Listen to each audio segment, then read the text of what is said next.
Welcome everyone. If you've arrived here, I think you probably know why. No need to ask.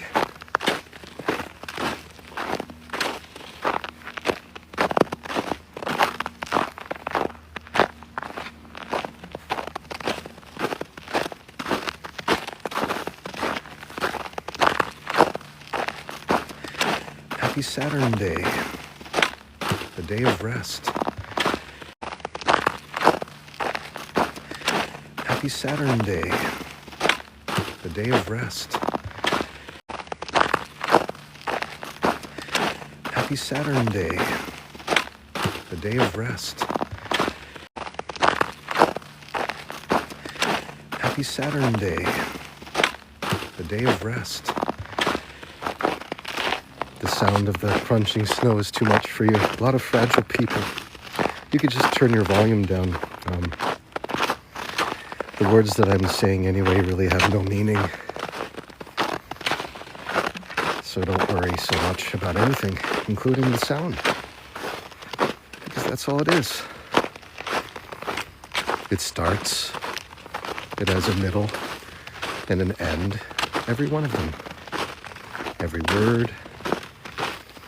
Every step in the snow.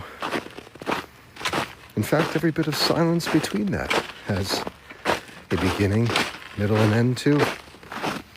And if you just leave it to that simple definition of it has a beginning, middle, and end, just like this broadcast also has a beginning, middle, and end, just like your breath has a beginning, middle, and end, just like this bridge has a beginning, middle, and end, you probably won't be so concerned about defining it, about asking why. Because of course, we ask why when we're addicted to time and we have a love relationship with it, a love relationship with our past, and especially pain. So I come to the woods not to forget or run from it, but to tell it that it doesn't have as much movement in my life or emotional impact as my observation that I am alive and I'm a watcher of my aliveness. And if you find that useful, then please keep listening. If not, you can become frustrated with what I'm about to say, and it probably won't serve you much. Notice how this is a select audience I'm speaking to. Those who are willing to actually take responsibility for their life experiences rather than seek out the next escape. Myself included, I'm here because, well, I am the consistent one coming here every day. Am I not? I am the consistent one going through life situations as they are presented in the form of undesirable traits, behaviors, and situations that I don't want. I come into the woods anyway, because I could very easily be in my bed right now, not doing a damn thing, complaining about life, complaining about how I haven't seen my daughter in 6 months, how she hasn't said a word to me other than in the form of an emoji. I could also say a bunch of things about how my ex-wife tried to have me killed with someone she was sleeping with while we were married. I could talk about the death of my daughter. I could talk about how I'm living in a low-income house right now, taking care of an elderly mother who calls me Satan for arguing with her about lighting incense in the house. I could also talk to you about how the money coming into my account right now, that people question and say isn't real work, is a result of any purchase you make with the videos I post. And every time I read that from someone saying to get a real fucking job, I just want to yell and scream and go right after them, but I can't, because they're hiding behind a two-dimensional screen just as I am.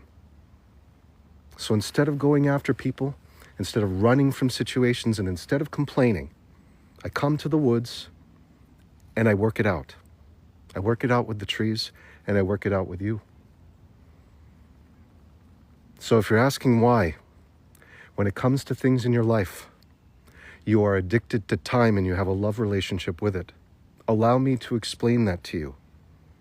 Because there's enough on my plate that I could go into with you so that we could claim, woe is me, until the sun goes down every single fucking day. But I'm not going to do it. Because it feeds something that is a parasite that has no interest in your wish fulfillment, no interest in your happiness, doesn't want to see you resolve a single damn thing by unwinding it with love. So if you want the answers, keep listening to the crunching snow. And if you can't hear my voice, perhaps it's just like Christopher Nolan would turn the vocals down in a movie like Tenet, which runs mostly in reverse, which would frustrate anyone intentionally for the sake of your recovery. Please deal with these repetitions. Just like you would go to the gym and you don't want to pump that weight, you might have to bring yourself to a point of breaking before you start to realize you're improving. So please listen to the snow. And thanks for being here. Thanks for loving, sending those love bubbles. Yes, I could very easily complain about how I've been sleeping on couches and beds that are not mine for the last, 5 or 6 years. Not a single paycheck consistent until recent days, for which I am most grateful. But that window of time, being told what to do by people who were in no position to tell me it, put me to the test to face and confront, with love, every single judgment I ever made of others, every single shitty thing I ever did, came snapping back into my life the moment I started making the affirmations that I observe I am alive, and that moves me more than my collection of life experiences. As soon as the world started to hear that reverberation, it became furious with me and wanted to see me dead. Unfortunately, I was nothing to kill. I became ether. I stepped into some strange place that knew no bounds, that had no limitations. Therefore, I could not be contained nor destroyed, nor could it be accessed by anyone but myself. If you're wondering if I have this as an exclusive trait, you're wrong. It's called the imagination, and you can go there now. Find within it your salvation. It's no one else's doing. Everything that happened to my life, everything that happens to this day, as I walk back into a living space that is hostile, filled with microaggressions, misuse of words, offering nothing more than suffering. I have to get my ass in gear, go live for 2 hours every day, come back in, review 15 products, put the videos up, send the Spark Code ads to the developers and the creators of these beautiful products that I believe in, and try to convince you that it's worth buying. And I get something from that. I get about 10 to 20% of something that is bought. And what it does is it gives me freedom. It gives me the freedom to get the fuck out of Dodge, so I can go live in this small little place with a good enough parcel to grow whatever crops I need and want, educate my children, and stay the fuck out of everybody else's life permanently, and only go live when I want to. So if you buy something that's in my videos, you know that you're helping me take steps in that direction. And you're also getting a product that helps you. It's a win-win. You're not paying extra to pay me. That's what the company does. It takes a cut and gives it to me. Because I've made their job easy. Because I can rattle off words without any issues. Every single one I do is one take. Just like I do it here. So they know. They don't have to hire some actor to come in and pretend to like what they make. I decide what I like. I get it sent to my house. I review it. And then I tell you about it. You buy it, I get paid, I'm free. But this doesn't rely on you. This isn't your responsibility to purchase things that are unnecessary for your life. Or necessary through me. Notice how you're looking at the woods. all you hear is sound. Someone speaking back to you, sure, label it as you will. But the truth of the matter is it's your spirit echoing as the form of an inner child saying, please show me love. However you can, show me love, help me to move. Because I'm told every single day, get the fuck out of here. Every single day, no matter what I'm doing, there will always be fuel for that fire. The womb of creation that brought me into this world, my own very mother tells me to get the fuck out of her house. If I argue with her about anything that she wants to control in my life, it is the worst codependent relationship to ever have in life itself. It's the worst situation for a 46-year-old, almost 47-year-old man to be in. And I put it here. I manifested in my life. I dropped it in my life. Somehow I believed I was deserving of such pain. Somehow I was deserving of seeing the shadow essence of my mother disintegrating before me in the form of mental illness on the regular. That at any given moment it could just happen. So that you could judge me. So that you could listen to this right now and say, he has problems. Here he goes again, he's going off. So that you could feel relief with your ego that you no longer have to confront any of your pain in truth. You can simply compound it with this story. You could say, you know what I heard today? You know what I heard? I heard this guy who goes live every day for a few hours in the woods. Normally he's really kind, but there are some times when he just goes off. I really feel for him, you know? He has all these issues, he has all these problems. He started opening up today, and I felt really sick to my stomach. I want to help him, but I'd much rather just spread this story around to people who don't even know him, such as you and anyone else who comes to mind, while we do nothing. Nothing at all. I mean, you're not saying that you're doing nothing, but in truth, you're doing nothing. You're just observing. Like little entertained guests living in an apartment building in New York watching a murder outside, figuring somebody else is going to respond to it. It's not my family, not my fire.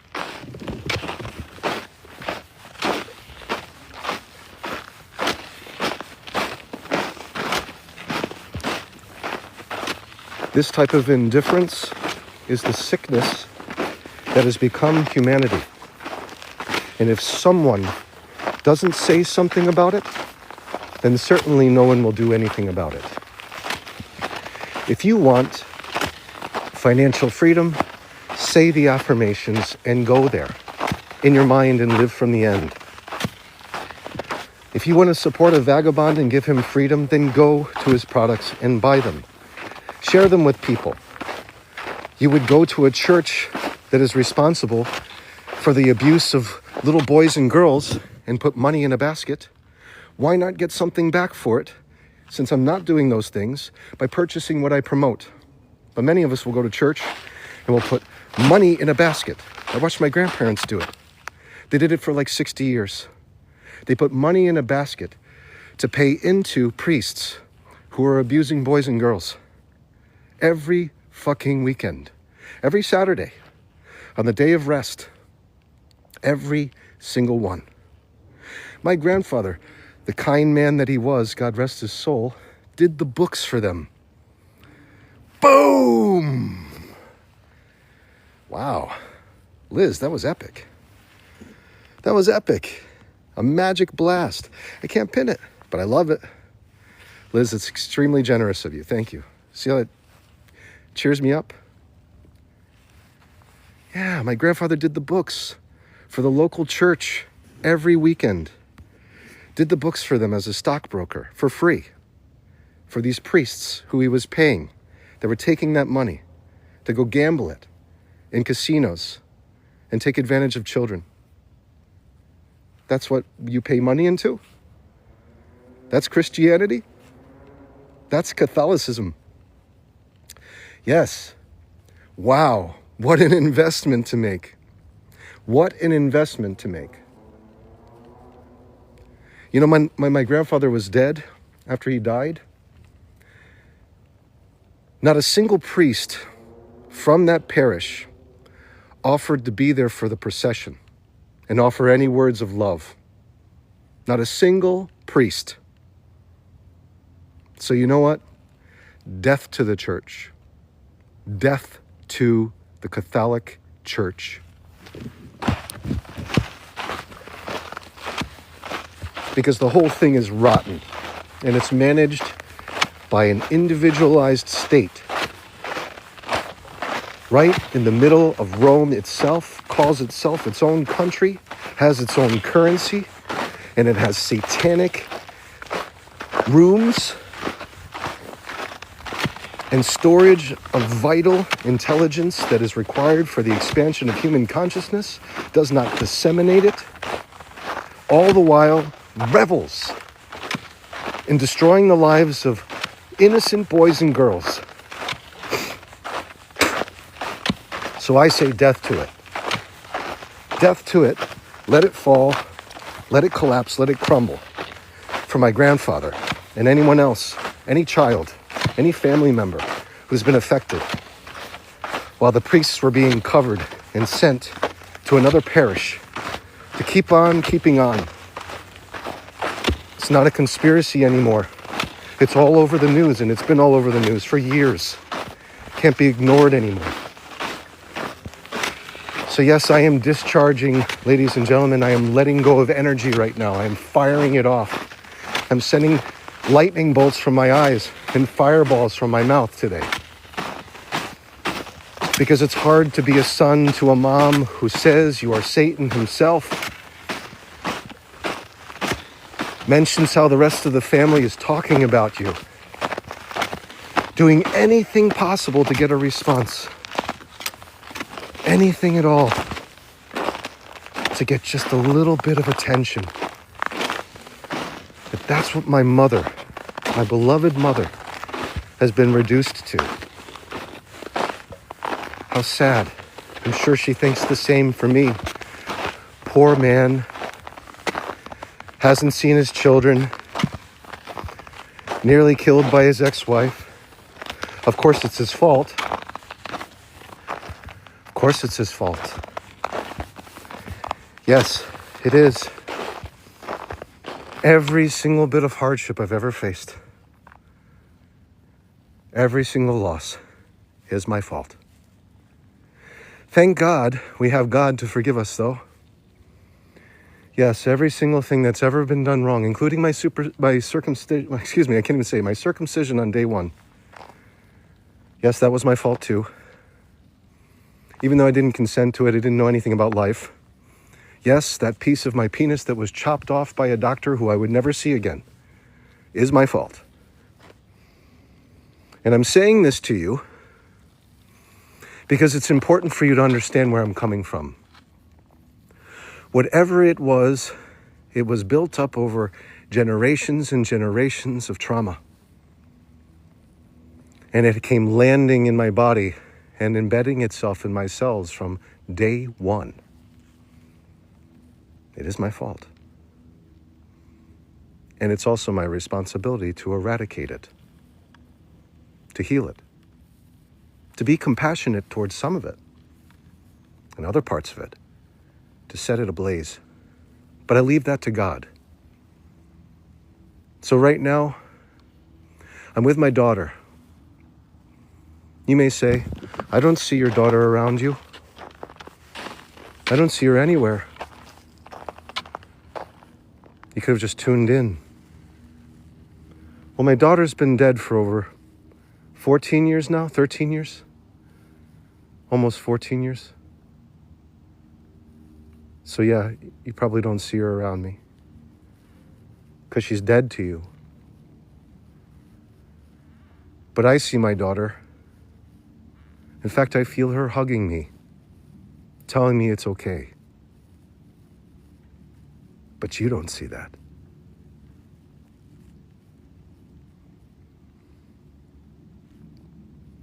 I see my other children with me too. They're still alive, but I don't know much about their life. They don't have any will to call, and they're just little kids, so can't blame them. Nor could I blame them if they were older. because it's my own damn fault. I keep hearing it. I've ruined everyone's fucking life. So you want me to come in every single day and talk this way, folks? Is this going to help you? Is this going to benefit you? Is this going to give you what you need? Is this going to resolve your problems? Is this going to help? Because I can do this every fucking day. I can do it every single day until my cells give up on me and die. But I would rather them stay alive. You know why? Because I have to be with my fucking children. I have to be with them, no matter what. And I will not give up until it occurs. My faith will be so strong and forthright that nothing will ever strip it away from my heart or my soul. It is not deletable.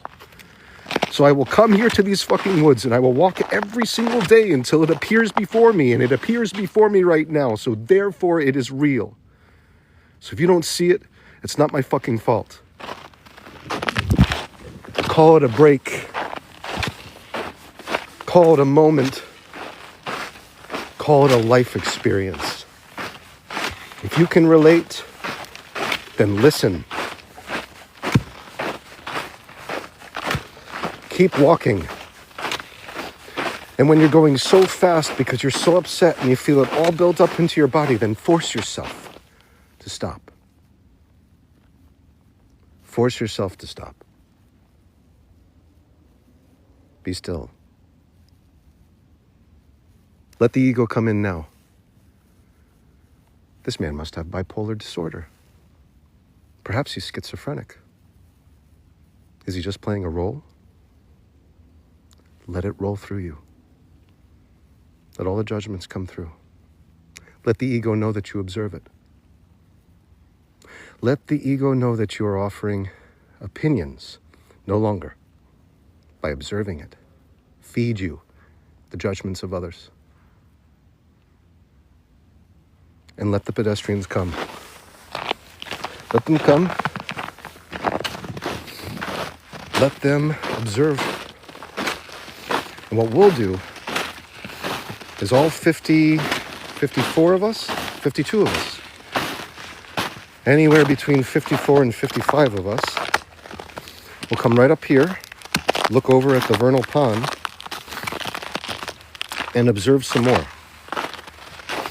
That's what we'll do. So this, ladies and gentlemen, all 53 of you, this is a vernal pond. This pond, normally in the fall, will go dry. Come midwinter, around this time, into the spring, will start to fill with water. Then as the winter ends and the spring buds, you'll see life in the form of eggs from frogs and salamanders. Then you'll see a lot more life come in. Perhaps even some ducks coming in to feast on all of those eggs. As the ecosystem builds, the pedestrians come and go. This is a vernal pond. It is a sign of cycles. It is a fond reminder that we as human beings being in this world of finite existence, ephemeral, a blip on the radar of time, have ups and downs, and that it's normal to cycle, to go through hardship, to have a beginning, a middle, and an end is normal. To have peaks and valleys is normal. Only those who believe you must be straight and narrow like the planes that don't exist, the ones from 1984, when you've been tortured enough to go to that little escape. Only those who think that way have no idea what reality is. Pointing fingers as if something outside of you is the cause of your woes. The ups and downs build your muscles. As you work them, it releases all of these endorphins, like a towel being wrung of all its goodness after being soaked in pain. You must move so that the cycles can continue. Because if the cycles don't continue, if the ups and downs don't exist, there will be no resistance. There'll be no strength, and there will be no light. And if there's no light, well, then the game shuts off, and so do you. That's not an option. That's why life continues. So now, we will follow the pedestrian, and you will see the robins. Do you see them? It's either they're robins or they're brand new bluebirds, but I've never seen it before, and it looks like a synchronistic event to me. That must be a nest. I see 1, 2, 3, 4, 5, 6, 7. Either robins or bluebirds. We'll inspect further. But we'll do it carefully.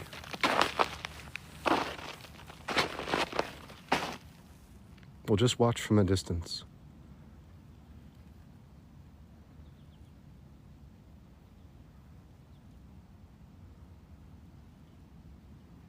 In fact, let's turn the camera. Thanks everyone for following. I won't be reading right now. This is too important. I want you to see the 1 or 2 or 3 birds that are left.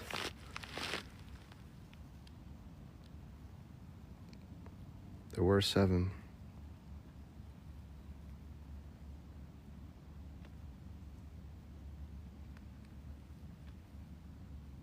It was 2 days ago when someone asked me how I came into being to understand I'm watching my aliveness.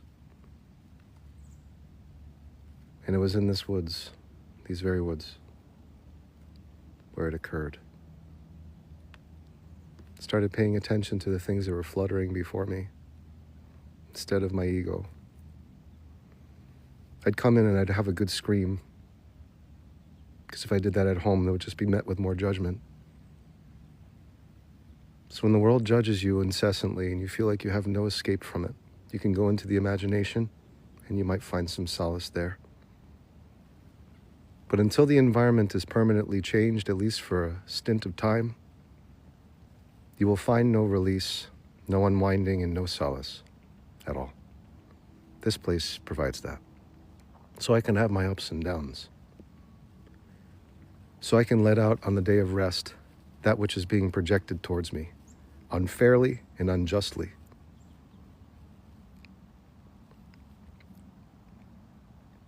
Every time this happens, you know what promise I make? I'll tell you about the promise I make.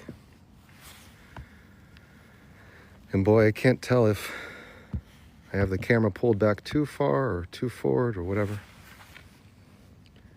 The promise that I make is that I'll never speak to my family again. I'll never talk to my mother. I'll never talk to my father. I won't be there for their celebrations. I won't be there for their funerals. That's how I feel when it continues like this. And the only people that I don't feel that about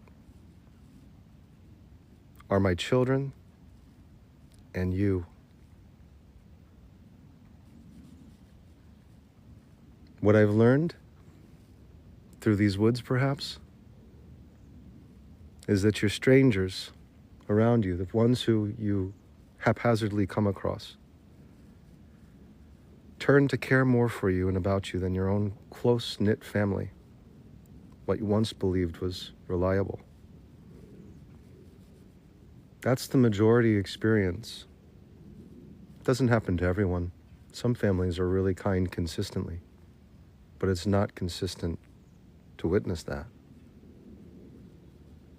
And the older people get, the more they proliferate and expand, and the more they branch off and become little cliques.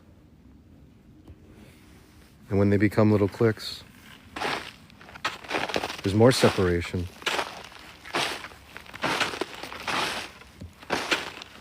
And none of this is enjoyable,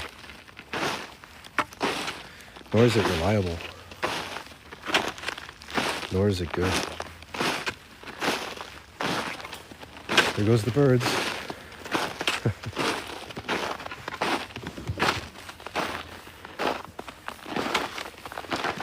All right, I feel stable enough now in all of my judgment to read. You know, some people have problems for an entire day. It could be something as simple as being cut off on the road. They could go after that car too and try to bang into it. I've seen it happen or worse. I take 5 minutes in the woods. I let it out. I come back, and that's perceived as mental illness. Some people will never forgive someone for the rest of their life. I said it myself. I won't ever talk to my mother, my father once I'm out of this hole. That's a pain-stricken person. Let's observe him with love. I'm observing him with love. It's a pain-stricken person. D-Deg, thanks for following. Dee says, so beautiful. Thank you, Dee. Bob says, the circle of life. Muslim Roses Tarot, thanks for following. Welcome. Nicole, thanks for your love. 44 here, says Tammy Louie. Jackie Brackenbury, thanks for following. Chase, you too. Gerardo says, never give up on them. They're all that is worth it. Probably just my children. Baha'i Karma Popo. Why are you so mad, bruv? Oh, I was suffering. My ego self, William, suffering. Energy that was observed and allowed to be absorbed by me into my cells. Once I started to come into the woods, I felt its discharge, and I had to let it out by screaming at people who don't deserve to hear it or be subjected to it. But it's over now. And it's natural. And it doesn't happen frequently for me. It maybe happens in these woods now, once a month, maybe twice a month, where I'll take 5 minutes and discharge about significant pain remembrances, and then recognize that it's just an illusion anyway, coming from an identity that I built through my conscious self. That shows the light to the ego. The ego starts to die more, and I feel empowered. But I do that. And it's natural. When we peel our ego, and we skin it, and we get rid of it, and we break through the shell, and we start to shed, the ego fights back in the form of releasing energy that's bottled up in ways that may not be recognizable until it surfaces. We can either build upon that with more pain and suffering and point fingers and be angry and yell. And it may happen for a stint, but then it needs to be overcome and transmuted. And that's what I'm doing now in Calm, and I am calm. You may not believe me, but I am. You know, fires, when you build them, they get intense, and then it burns most of the high point fuel, and then it starts to die down and turn into embers. You know, like a wave or a tsunami. Fires aren't bipolar. Waves aren't bipolar. Winds aren't bipolar. Words aren't bipolar unless it's the word itself. But we seem to have the ability to, without any education or degree in such a place as a PsyD or a psychiatrist, the majority of us will point the finger and say, you need your medication, you need to take care of yourself, go see a doctor. And that, I just want you to know, is your identity saying no to this present moment with the inability to intellectualize and process that you are acting more than observing you're alive and being compassionate towards others in that way by seeing the inner child in them as innocent and good. I must now do this for my mother. I must now do this for my father. I must do this for my children, obviously, and I do. I must do this for my ex-wife. I must do this for all 45 of you, and I must do this for myself, equally. Tracy says, my husband wasn't circumcised, and all his life he had infections in his manhood. I guess I'm supposed to feel better about that I am circumcised. So he could always get circumcised now, Tracy, and he could consent to it as an adult. However, it's difficult for me to believe that a child on day one of their life, 75% of them born in the era that I was, had some say in the matter.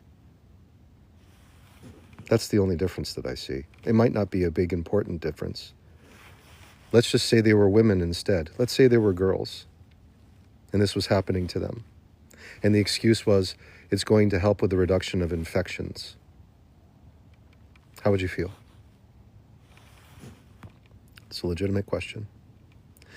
Melissa Carter, leaders of those so-called churches will have to answer for not only their direct words' ripple effect. Indeed, Melissa, and it is happening. Mr. Tommy Pickles says the Vatican is a strange place, and it is corrupt, says Melissa Carter. We're now back. Drew asks, where can I find the products? I'll take a look at them. Thank you, Drew. I want you to buy some neem for yourself. I'll be posting something on it today. It's going to give you reproductive freedom if you're over the age of 18, which I'm assuming you are. Jess, thank you for following. Queen of Swords explains, this is why I left the Catholic Church, because of the abuses happening to children. Paula, thank you for following. Shonda, 119, thank you also for following. And you too, Queen of Swords. Mary says you are venting. It's okay. It is okay. It's also okay to judge me as venting. Overtime Sky, thank you for following. Corpification, thank you for sharing a bit of your context. It adds contrast, making the gold you share more real. Thank you, Corp.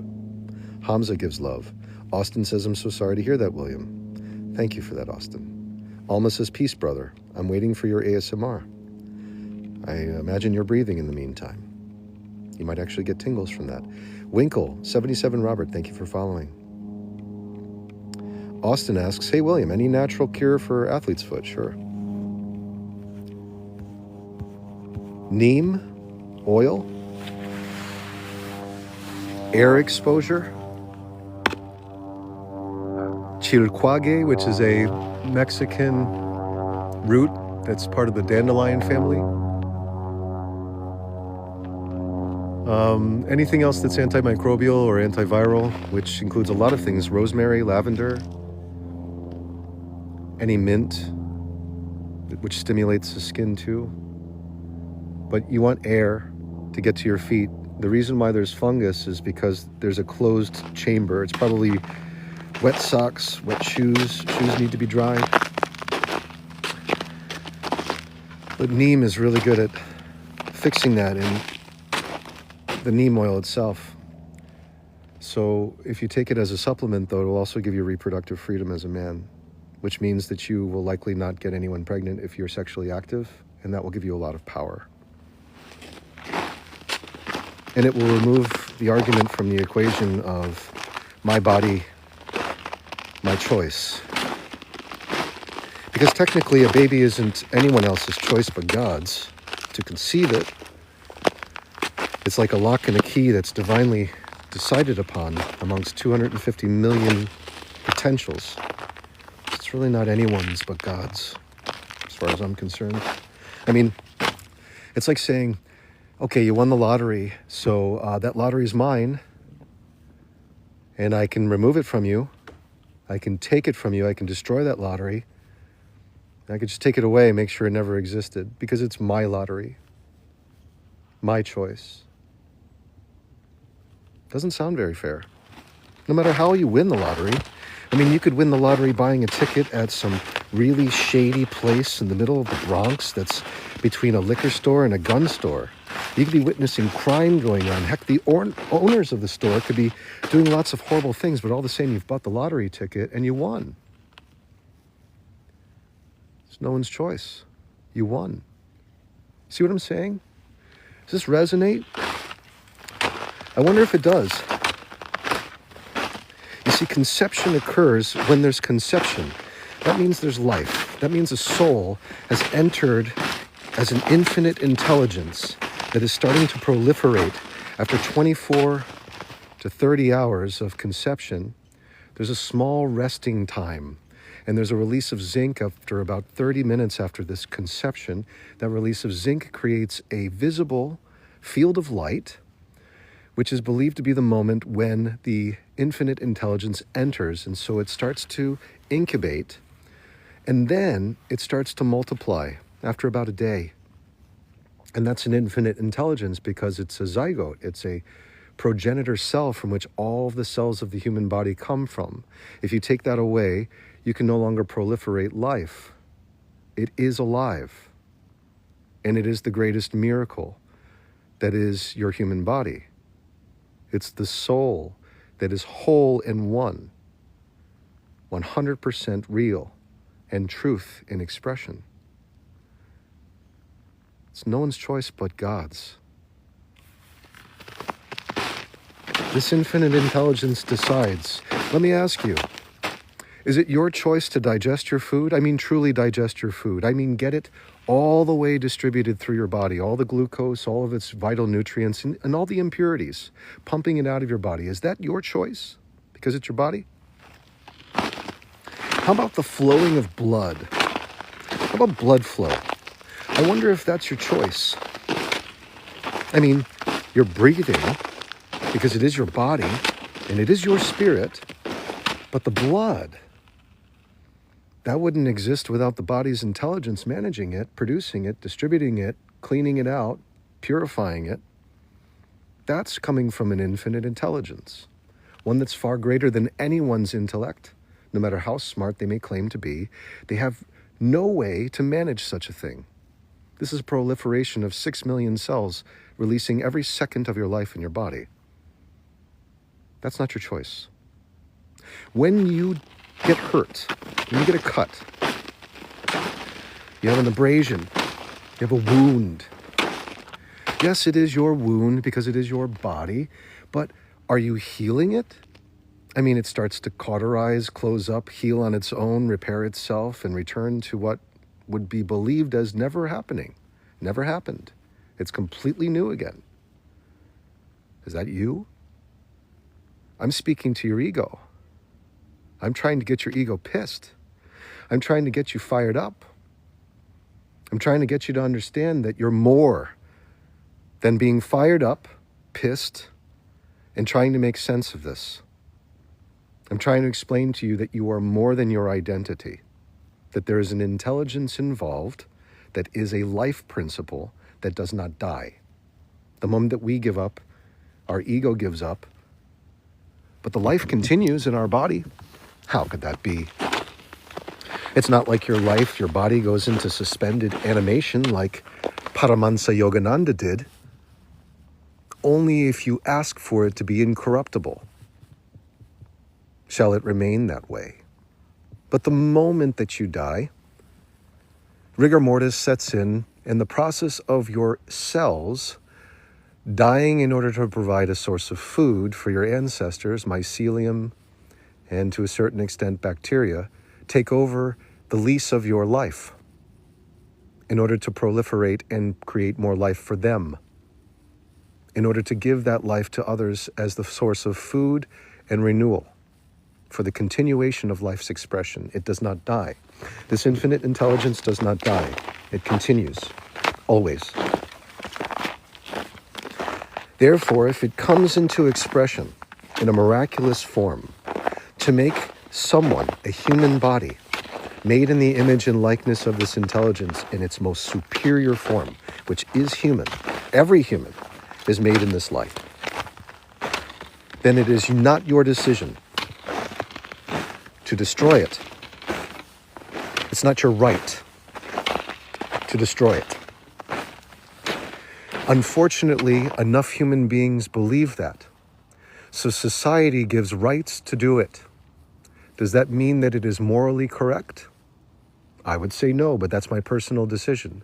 Therefore, ladies and gentlemen, if you are sexually active, if you are a human being who is over the age of 18, my deepest, sincerest request for you, I supplicate that you start taking neem as a Ayurvedic supplement. You take it for an entire month. If you're sexually active and you have no desire to bring children into this world and you don't want to be taking chances, men and women should be taking it and using it as a spermicidal lubricant in the form of oil before and after you copulate. Please. Because it's the children. It's the children that hurt the most.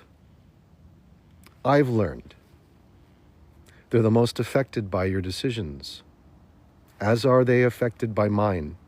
I would never want anyone's children to go through what mine are going through. Never.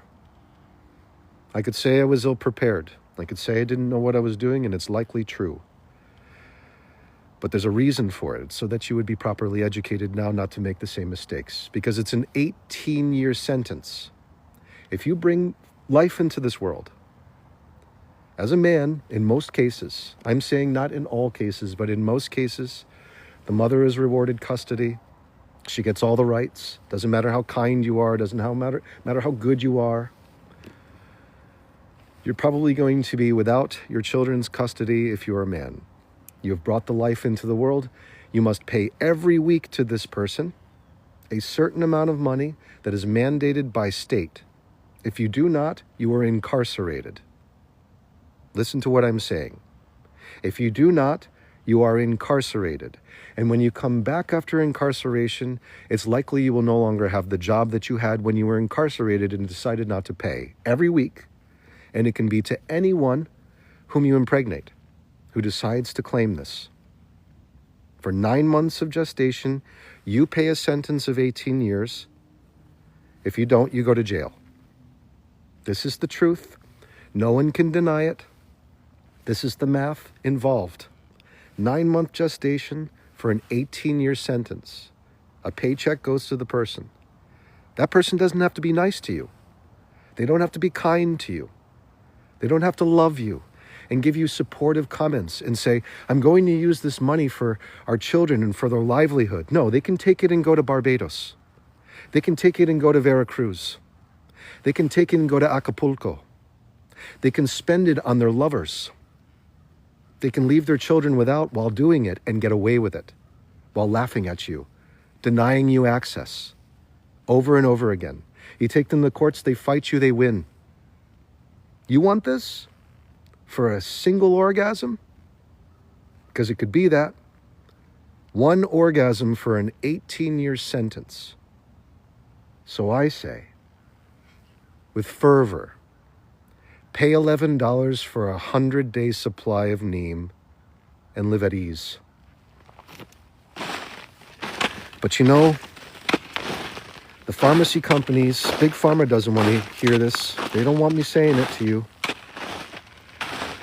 And God knows the state doesn't want me saying it to you because they get kickbacks for each and every single contract that is signed, placing one of these, unbeknownst to them, men into situations of an 18-year sentence. Many of them have just come out of high school.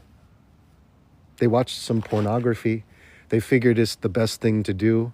They did it. They bragged about it. They had fun. And then a month went by and they were told by someone who they weren't even talking to anymore that they had a child on the way. And this woman hates you because her life is fucked. So she hates you. So if you want this, keep on. Keep on keeping on. I saw it. I saw it in the family courts. Saw my very wife at the time calling in from Mexico because it was too inconvenient to come fly to the courts, so they accommodated her. Talk about how I've never had a real job. I've never done anything of worth. That I abandoned my children. I was a poor husband, an abuser, a piece of shit. And when the court said, you know, if he can't pay you these things, he won't be able to. He won't be able to work. He'll go to jail. And when he comes out, he'll be paying you still, or he'll go back to jail, which means he'll never have the money to come and visit your children in Mexico. Are you okay with that? And she said, with a bright-eyed smile, yes. Nothing would make me happier than to know he's in prison or he pays me and never sees his children again. Yes.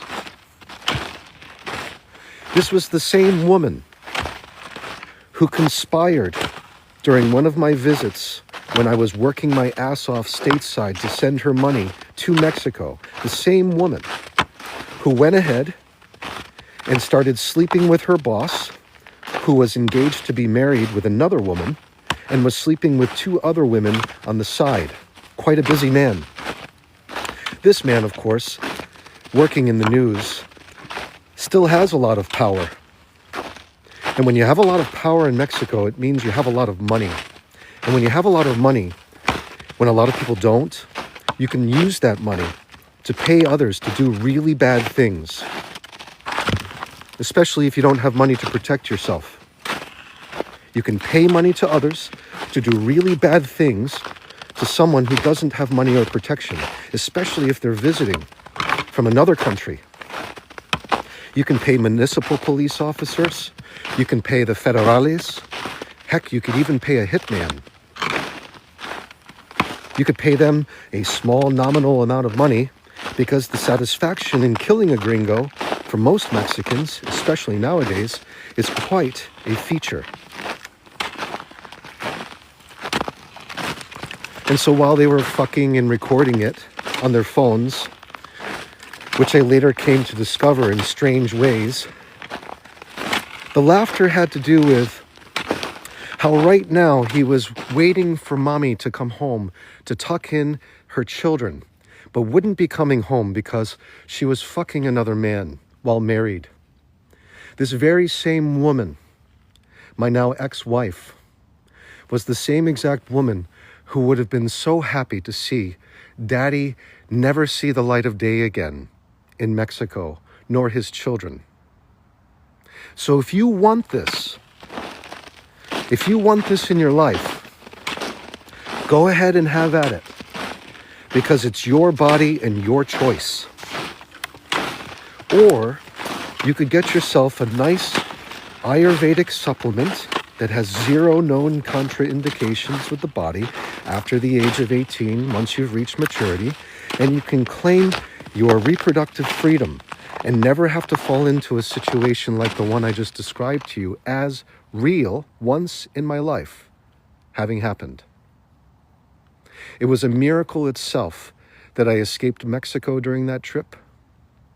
And of course, the entire thing was spun around and exclaimed right to my children by Mommy Dearest that Daddy abandoned the family.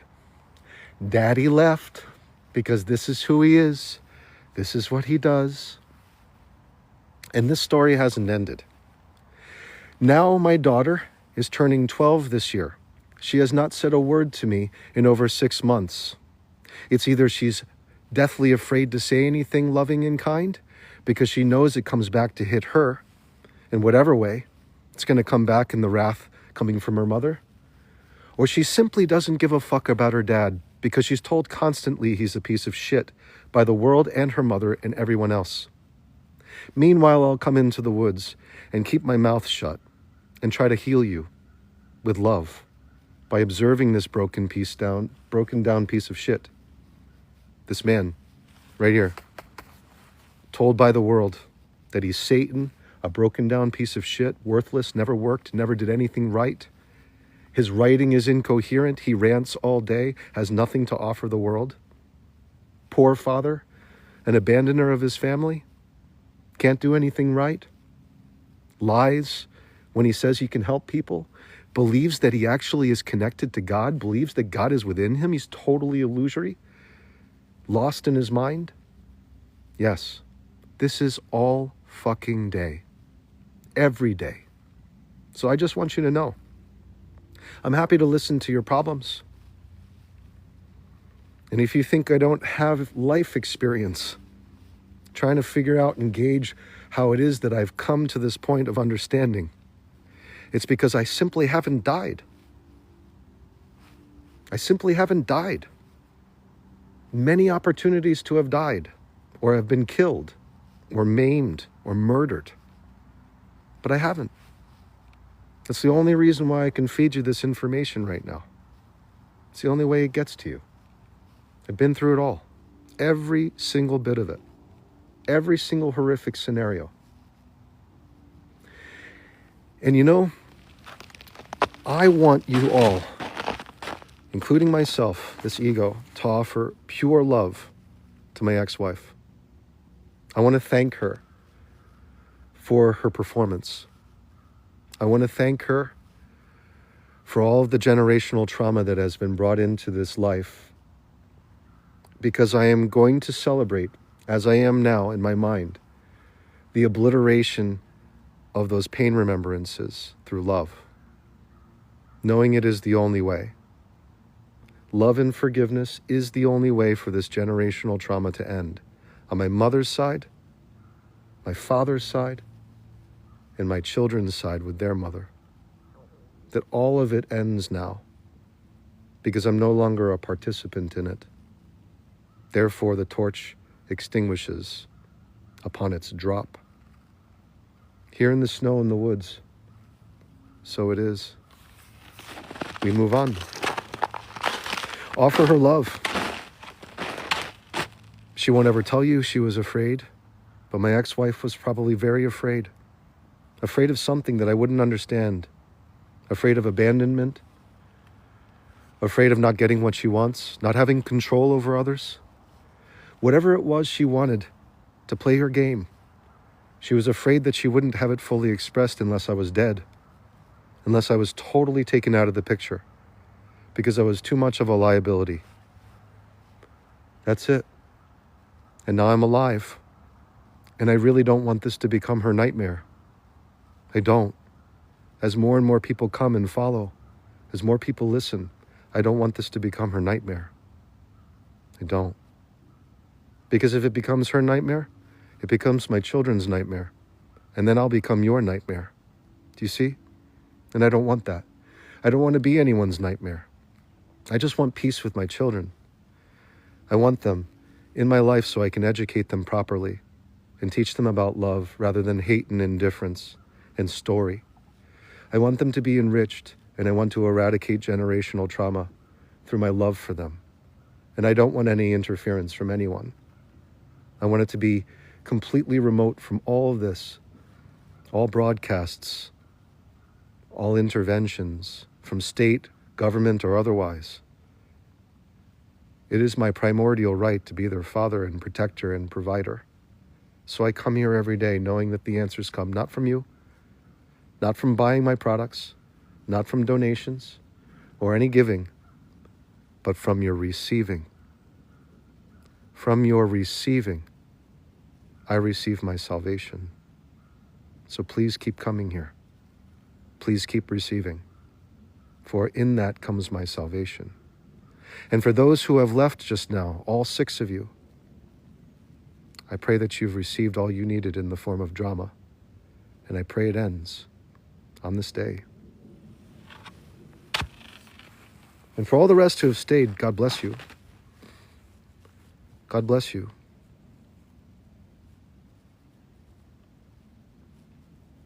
I trust you more than my family. I love you more than my parents on this day. That's a significant, profound thing.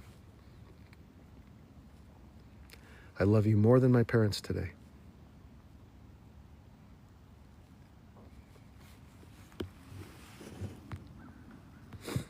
Fawn says, you are made in God's image. You will prevail. It is not over.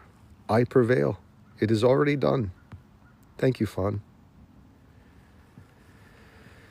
Daniel says, the demons live through other people, brother.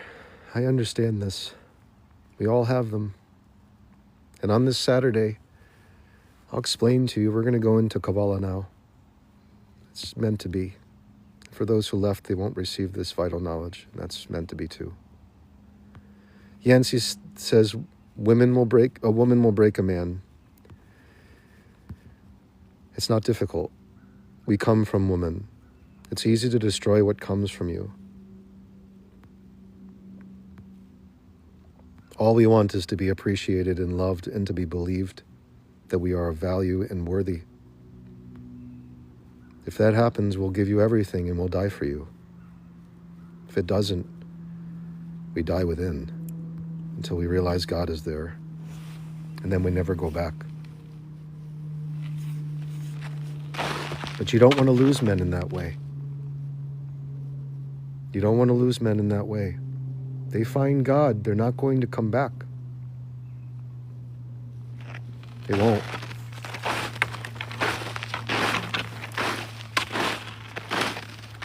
Because they won't want pain anymore. They won't want suffering so much as to return to it. They'll figure out a way. Not everyone's going to make it. Not every man will live. Some will take their lives. But the ones who survive, they won't return. And then they're going to build an empire on that pain, so they never forget. And then they're going to start over again. And that is a man you do not want to fuss with, because he will come back strong, fortified, and leveled up by God. It's not a man you want to mess with. So you got to pray that he doesn't make it through. Got to make it that bad for him. Because if he hangs on and makes it, he becomes the prodigal son. And he will return. And his ship will come in. And the world will change. Right before you. We are now coming into an age of strong men. This is it. We've had enough. We're coming into our power now. We were sent to war against those who we were sworn to protect. And that destroyed us from within. Nearly killed our inner child. Now we're coming back. And we're not taking shit from anyone.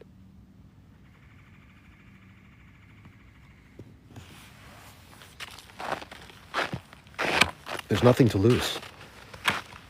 Nothing to surrender. Nothing to give up. A man like me could be incarcerated. I mean it. I could be incarcerated and be better off where I am. Excuse me, better off than where I am right now. I could be incarcerated and have a roof over my head and food in my belly. I would be sodomized every day, but that's already happening. Roof over my head and food in my belly. I would be sodomized every day, but that's already happening. I have nothing to lose. It was all taken already. You take away a man's children, you take away his wife, you take away his family, you mock him, destroy him from within, take away his innocence, take away his voice, take away his livelihood and provision, take away his job, take away his protection, and he still remains alive?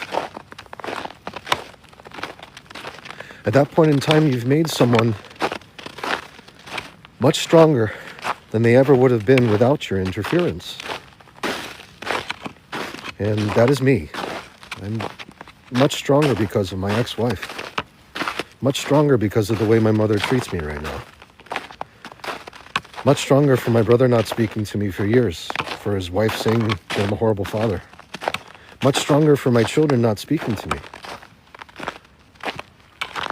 Much stronger for my daughter having died. Much stronger for my circumcision.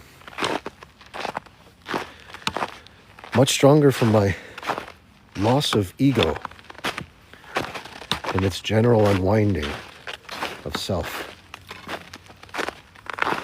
And then I just really have nothing left. Nothing left to give.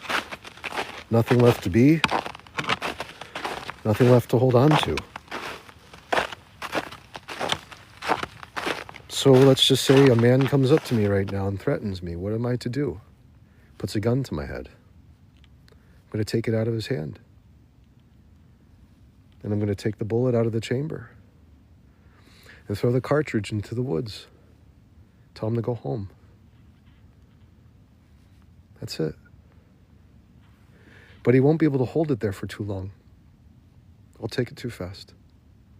I'll walk right towards him. I don't die. I'll die to him. There'll be a million scenarios, like in the Avengers, you know? I'll be like Doctor Strange. There'll be a million scenarios where I die to that guy who's coming at me with a gun. But my conscious experience will survive. And if I'm speaking to you after that, then you will have seen me as surviving. That's who you're seeing right now. The man who's died a million times. He no longer has a fear of death. That's who you see. But it's the men who have never died. The women too. Have always hid behind corners and, dropped the water balloons from up above, saying comments from afar. Those cowards had never experienced death before. And so it's their greatest fear. The idea of dying is just too overwhelming because it's never occurred. But to the man or the woman who has died 1,000,000 times, it's like playing a video game. Eventually you just start to speed run the levels. Okay, here comes a threat. The threat is neutralized. Here comes a trigger. I'm just observing. This is pain. I'm just observing. Now I'm going into the imagination, starting over my life again, and I'm imagining wish fulfillment. I just died. Whatever that was, it just died. Now I'm a new man. This new man has this wish fulfillment. But for someone who's never died like that, by going into the imagination to rewrite their existence, they're just stuck in the same life, the same place, the same scene. It never ends. It's torturous, but they don't die. And they just stay in the same thoughts, the same patterns, the same situations. So not until you step into the imagination will you actually start a new life. In effect, you die. So when I say to you, I'm a man who's died 1,000,000 times, it's because I've stepped into the imagination 1,000,000 times and seen something better than the pain I was feeling. That's how you die. You die and you start over again.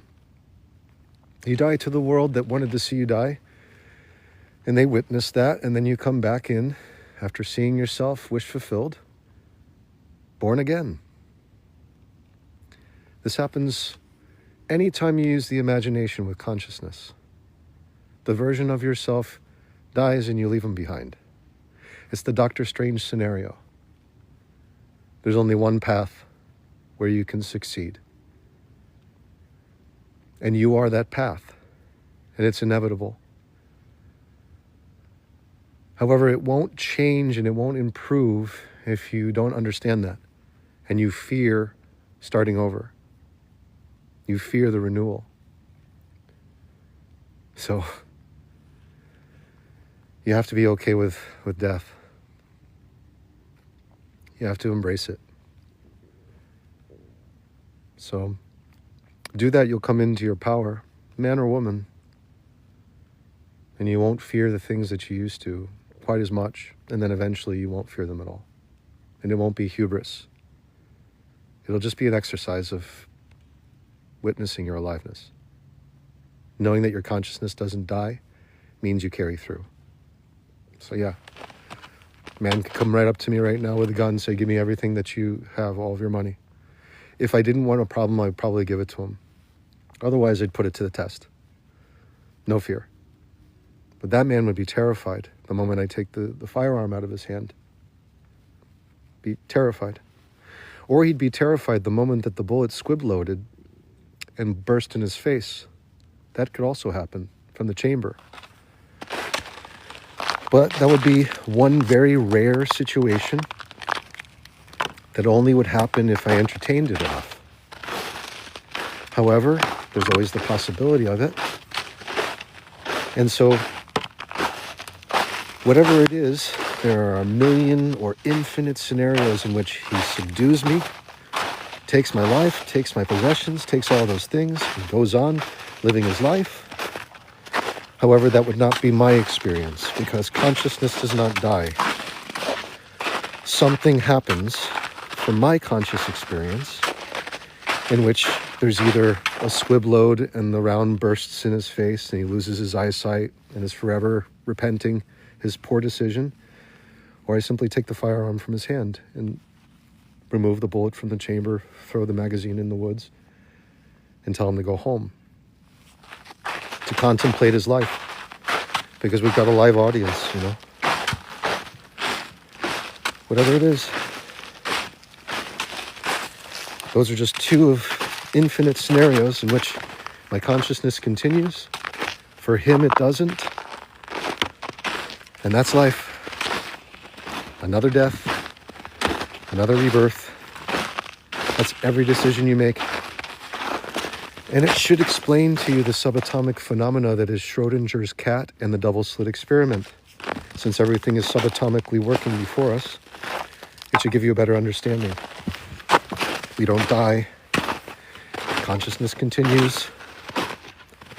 The ego self acting as a vessel. For as long as we believe ourselves to be participating, we shall. Trust me, I believe I am participating right now. And I believe myself to be living as long as I desire without any interference in that matter. I also see myself with my children, as I said before. Even my daughter, who passed away, carries on. She's no exception. So now you can better understand, perhaps, or maybe you're further confused. Either way, you can always watch the recording and understand that every step you take, if you are doing it consciously, you're effectively being reborn. In a constant layering that I refer to as God's manifold expression, it's a lot like the stream. It shows movement and continuation. Yet if you were to isolate a specific particle within this, or perhaps free electrons flowing through, then that would become an individualized local experience. But the stream continues. We are more the stream than the individual droplet or free electron bombarded by others.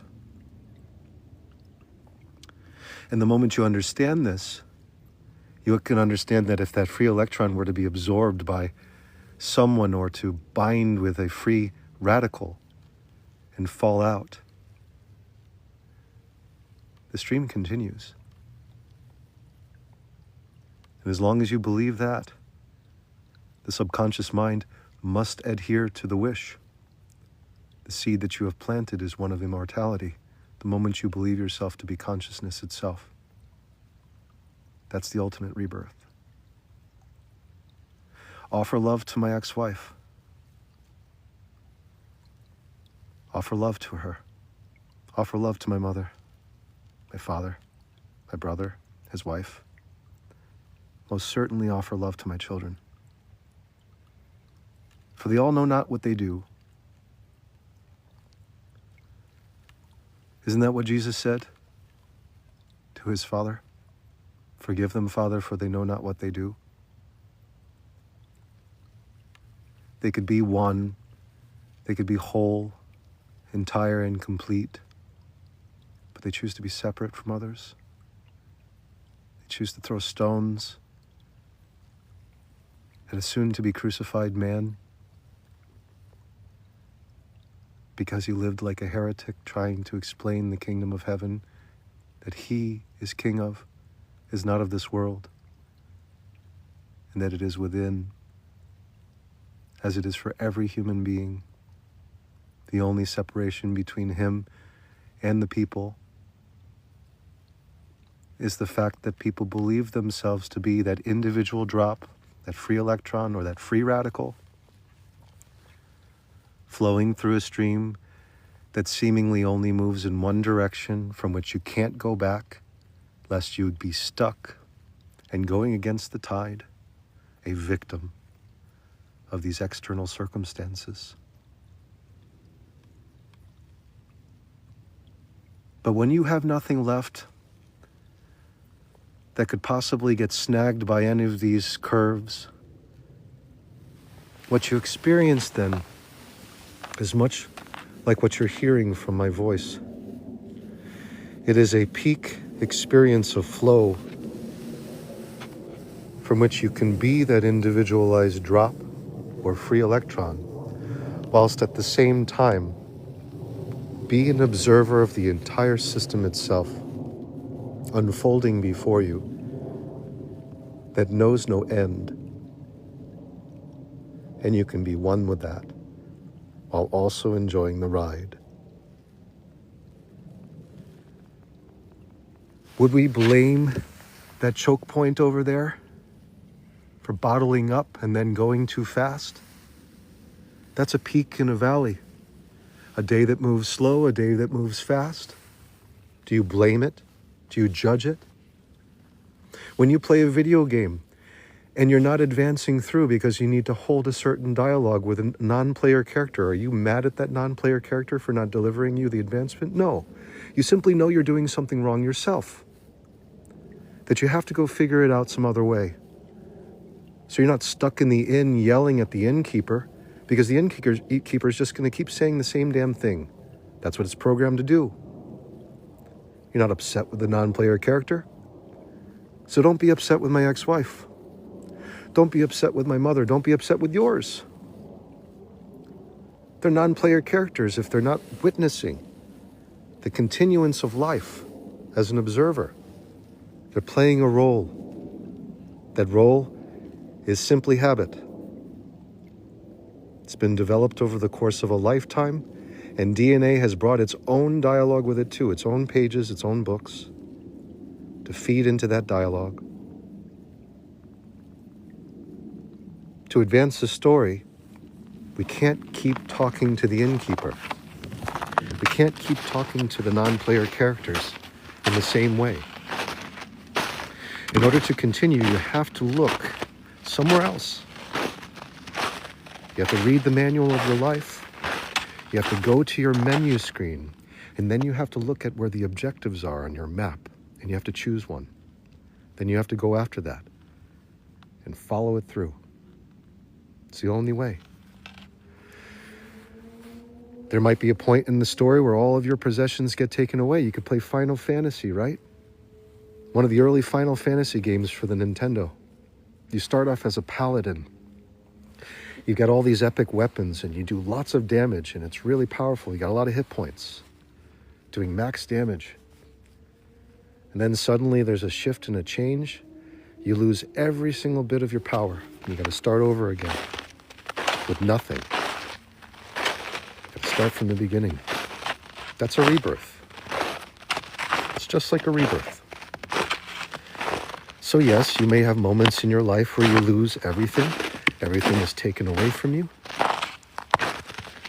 except the impressions and the feelings that you had going through them. And those are very valuable because you learn from them what you like versus what you dislike.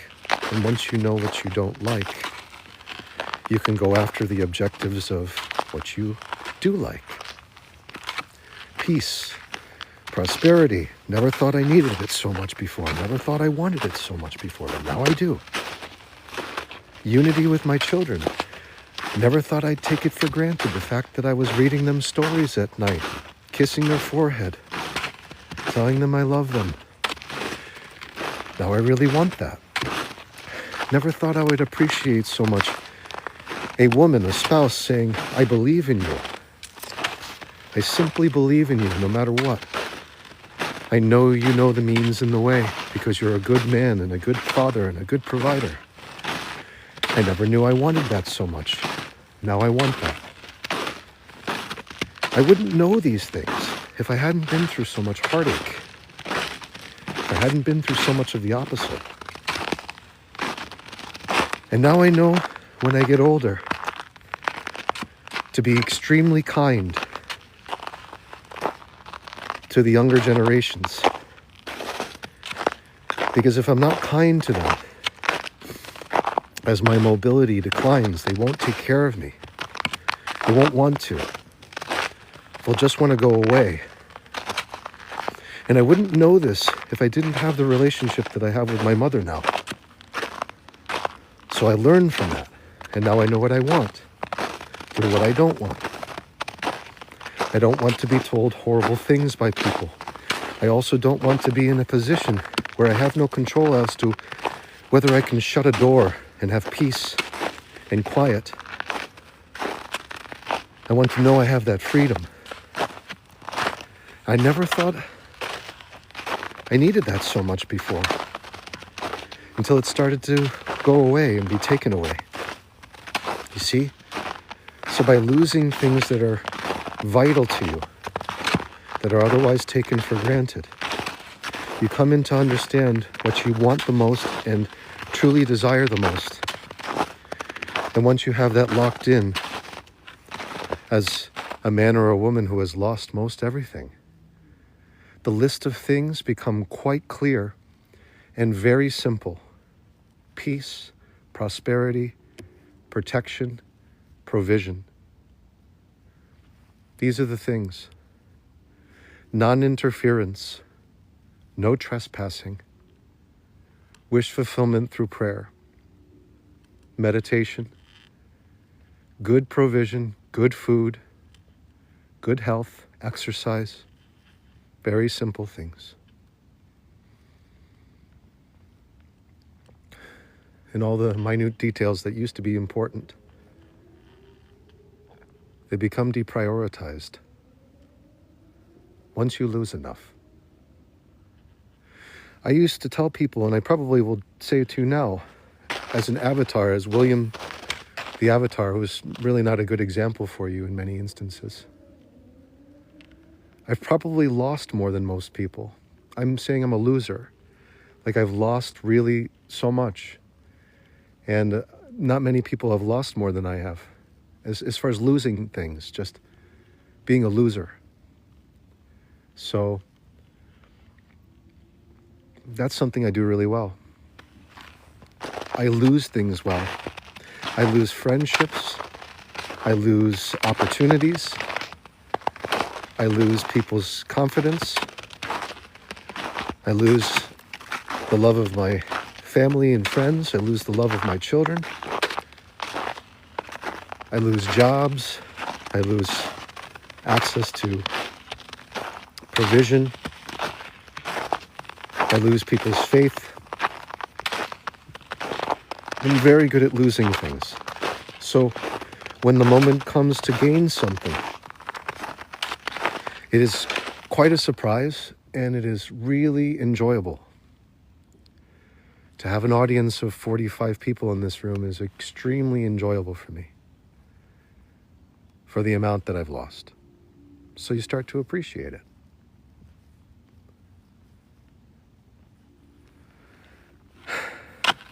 A Town LLC, good to see you again. Thanks for sharing. Mindy Jackson, thanks for following. Masak 1978, thank you for following. Ali KP 37, thanks for following. Moki says, the age of mythology. Pinned. The prodigal son has returned. Tammy Louise says, quote, forgiveness is letting go of the hope that the past could have been any different. This is beautiful. We'll talk about this. Thank you there, Zoverhoff, for your kindness in saying there's a truth. Listen. And 11 Jedi sees how our loved ones still speak through synchronicities, indeed. Andrew, thank you for sharing.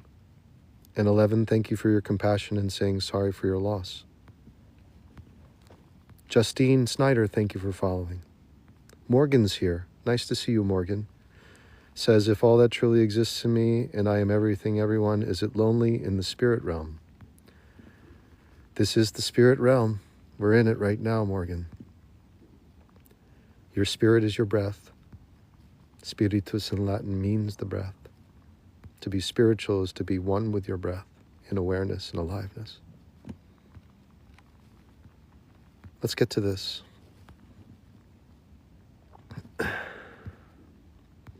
Richard, thank you for following.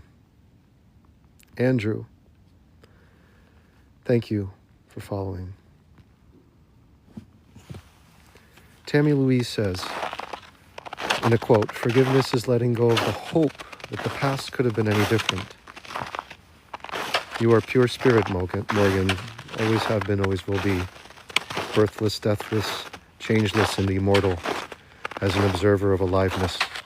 And nothing can be done to take that from you, or eradicate that, or even change it, unless you will it, through your imagination. That puts you in the driver's seat of power. So enjoy. You can go any way you want. It can be an off-road adventure, or it can be a clear path.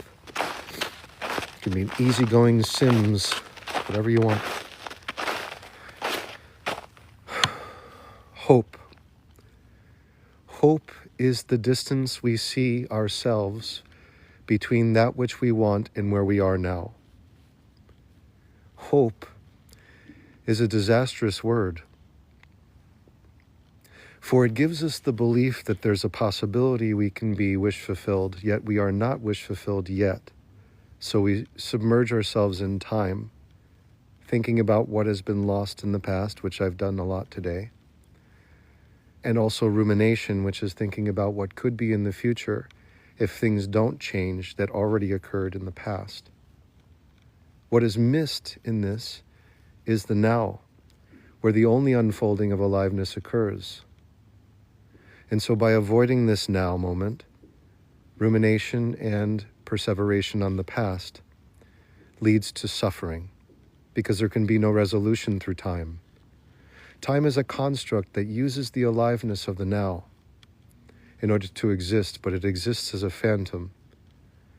And the phantom identity that we build into time, into the past and the future, is what you know as your name, your collection of life experiences, and mine too.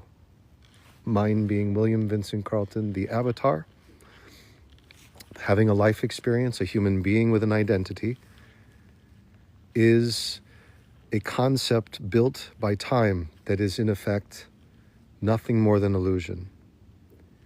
Because before there was William, there was an observer of an aliveness that is God, just as it was for you and is still. And the more that we review and look at how time is a construct that we make using our imagination, of course, because in order to hope for something, we have to see it at a distance. To see something at a distance, it has to have an involvement of time. That tree down there is at a distance, so it requires time in order for us to arrive. Yet in truth, I am the tree. So are you.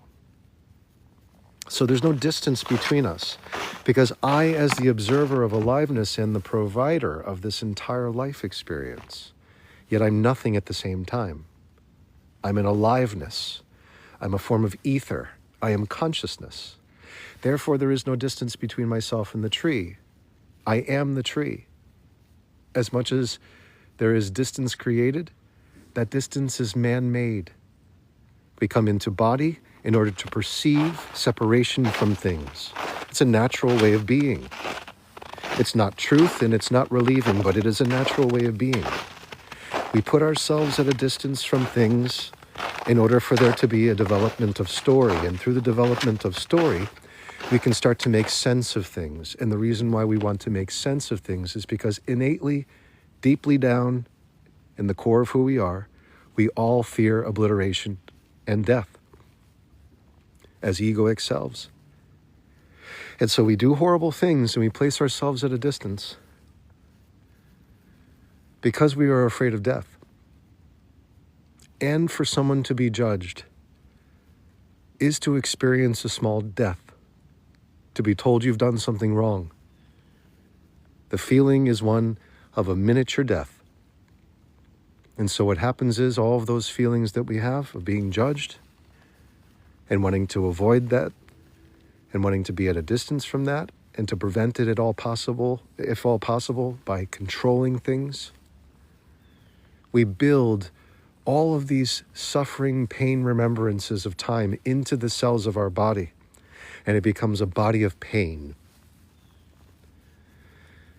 And only until we've had either the result of cancer or some terminal illness that ends our life, or we have had enough of the pain, having realized that there is no resolution through its entertainment, we give it up. We let it go. We relinquish ourselves from pain remembrances because it's no longer a desire to feel them. To the outside world, it would come at a great cost, and the egoic selves will not understand it. They'll say, how could it be that he just gave up that friendship? How could it be that he just left his children? What a horrible man.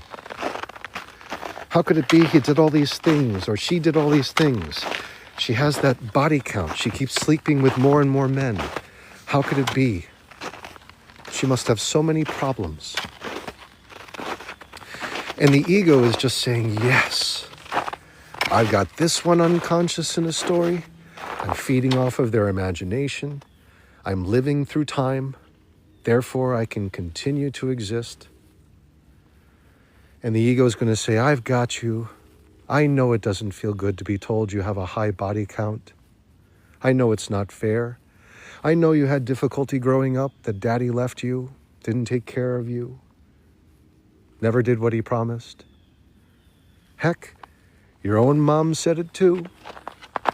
And now look at where you are. The world is turning against you because things are changing in the government and the environment. You are led to believe you had to be one way and now you have to be another. It seems that nobody knows who you are but me, my love. Let me be with you, says the ego. I will show you the way to your salvation. Come and partake in this forbidden fruit. It is called time, but I need your imagination to do it. Feed me your imagination, says your identity, says your ego. Takes your life force from you and returns disease in its stead. Gives you no resolution and a perpetuation of pain remembrances embedded in your cell structures. Your body becomes laden with them, burdened beyond compare. And you turn sour to the world and blame it for your woes. If you think I don't understand this, you are misjudging me. I, as an egoic self, fully understand what you are going through in that context. What you do not understand, perhaps yet, is that you are being fed your aliveness by the truth of who you are in order to label things and make fun of your imagination by creating time with it. You cannot create time without the aliveness being fed to you. That feed, that source, is just like the stream that you hear in the distance. And it is you. Before you were a name, the stream flowed. Has no beginning, it has no end, and it is perpetually moving. It is a life principle that expresses itself through you right now. And it is you. For your ego to hear this, it likely is mad, frustrated, frightened, afraid to be called out and shown for what it truly is, nothing more than illusion, created through the construction of time erroneously, because we were encouraged to do so by our guardians and parents who gave us a name to attach things to it. Before we had the ability to consent, we had already believed and built it, put in the foundations of our wish-fulfilled, supposed victimized selves. It happens so early.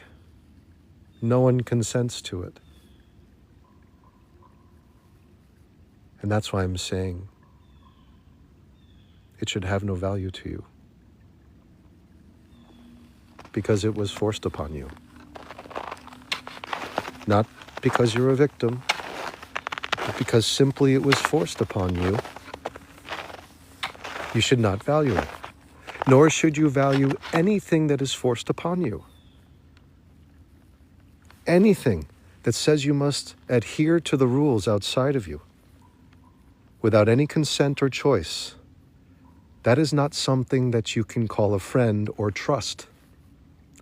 That is not something that you should ever love in truth, for it is man-made, and it is made through the lens of fear. Fear that if they don't comply and follow along with the rules that everyone else is following, and assign you a name from which you can embed all of your life experiences as a victim, then they will be shunned and thrown away and not offer any governmental benefit. But the truth of the matter is, you are a sole proprietor of your aliveness, just as I am a sole proprietor of my aliveness. In truth, I observe William Vincent Carleton. That cannot be killed. That cannot be taken away. That is my truth. I am now the sole executor and proprietor of the identity that is William Vincent Carleton. And now I tap into a source that goes beyond the treasury that has thrown us into debt. I am not in debt to those things, nor are you. They were thrust upon you without choice or consent. Now you're taking your proprietorship back. You're taking your ownership of self back. And you no longer listen to those rules because you never consented to them. Nor is anyone in the right outside of you to be the sole proprietor of your aliveness. That would be a misnomer. That is the promise that is offered by the devil himself, Satan in the garden. Would you like to be like God? I'll offer you something close to the kingdom, but you have to adhere to my rules. No, you are God. You can't be any closer than the source itself, which you are. You see it now. I pray you do. Matthew says, that's what I'm talking about. You are the sole proprietor of your aliveness. You are the sole proprietor of Matthew Belcher. You're the executor of his estate.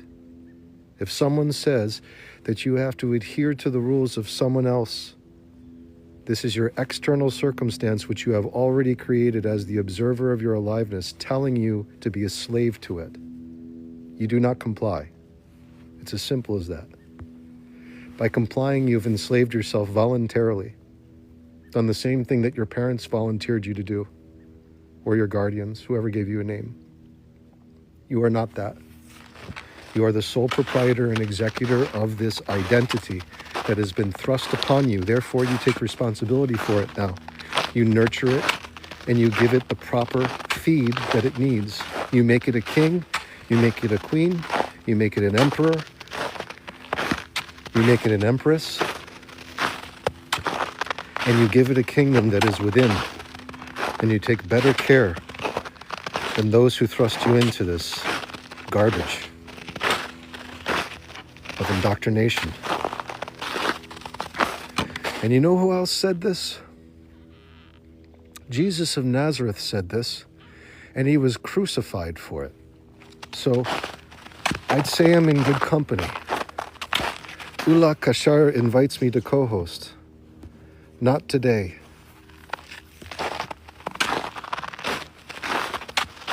Jesus of Nazareth was crucified for saying to people that they no longer had to be slaves to their external circumstances, to know that they do not know what they do in becoming a slave to them, that the kingdom of heaven in truth is within, which includes one's salvation and anointment by God himself, and that it is every human being's divine right to come into this truth in being, not begotten by man, one in being with the Creator. And in doing that, he was crucified by the Pharisees, the prefectorates, and the Roman legions, and Caesar himself. All of those who wish to see Rome be strong in a state of hierarchy and enslavement, top down, in perpetuity. Jesus was not having it. I'm no different, nor are you. Lest you say, yes, the state is the sole proprietor of my aliveness, what do you become? A slave? What do you say? My teacher, my parents are the sole proprietors of my aliveness? They manage my imagination now. I wish not have any of it. You become a slave. You say to yourself, this which I idolize outside of my body, this symbol, this language, this word, I relinquish all of my power to it. I become a slave to it.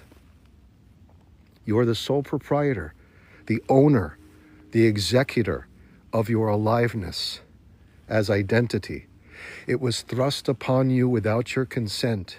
Before you had the ability to realize you were being enslaved, you were. And now you're taking that entity back and caring for it and tending to it in truth. No one else has the right. They have their own to manage in being human. By trying to manage someone else's, that is called trespassing. So we lead ourselves not into the temptation to trespass upon others by wanting to control their lives, because they're all embodiments of God. And lead us not into temptation, deliver us from that error, that evil, and forgive everyone their trespasses, for they know not what they do. They believe themselves to be slaves without any control over this situation. Refuse to come into being. Can't do anything about it. So forgive them. No matter how bad the transgression is, forgive them. You don't die. You're the aliveness. You're the proprietor. You're the provider. You are the source itself. So forgive anyone who doesn't see that. It's their choice. They want to play the Sims. They don't want to play the adventure role. They don't want to be the prodigal son or the prodigal daughter returning. That's your game. That's why you're here. That's why you're one of the 45 listeners coming into your power right now, coming into your kingdom. Please, everyone, before you see me as crucified, make sure that you understand this truth about this, about yourself. Before I'm hung up on one of these trees, called a heretic, before I'm martyred for saying these things. Because I'll continue. That rope's going to snap for me, but it's not going to for you. It's going to show me as shitting myself with a boner, dead. But for me, it will snap and I'll come through somehow miraculously. So before that happens, everyone, I just want you to know the truth that you're the sole proprietor of your life and you're taking back your identity. It doesn't belong to anyone. They have their own life to take care of. That's the gift of God. You're the source. Don't give your power to anyone. Do you get it? No. Am I breaking through to people? Cass says I speak truth. Nerd Out says amen. Good. I'm glad. You got it, A-Town. This is beautifully said by Cass. Be the main character in your story. You've got the set-top box. You've got the video game console. Everyone has their own. It's called a body. It's a temple of God. It's a temple of feeling. That's the system that you get by Nintendo or Xbox or Microsoft. Whoever developed the damn thing is an infinite intelligence. Gives you this system. But the system has to have a feed. It has to have a server. That server is more you. You're behind it all. Watching, playing, participating. You get it now. You get it now. You say, oh my God, I'm not just an identity that was assigned to me. It was against my consent. I'm not just that. It's clicking.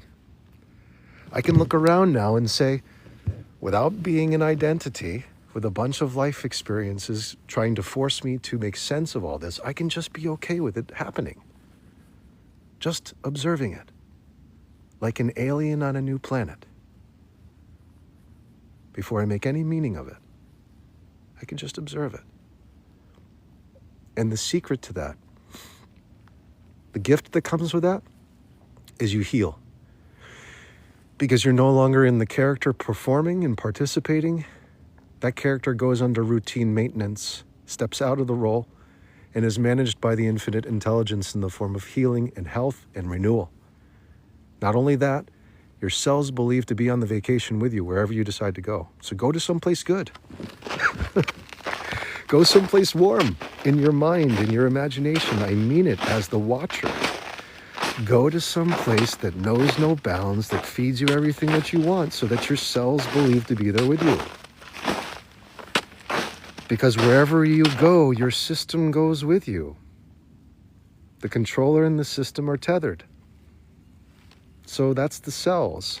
The cells in your body, they form the system.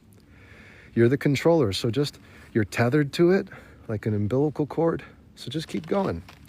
Take it to some place that's fun. Play a level that you'd actually enjoy for today. I mean, it is the day of rest. You might as well play a level that you love. So use the imagination. It's your God-given gift. It's Christian bliss.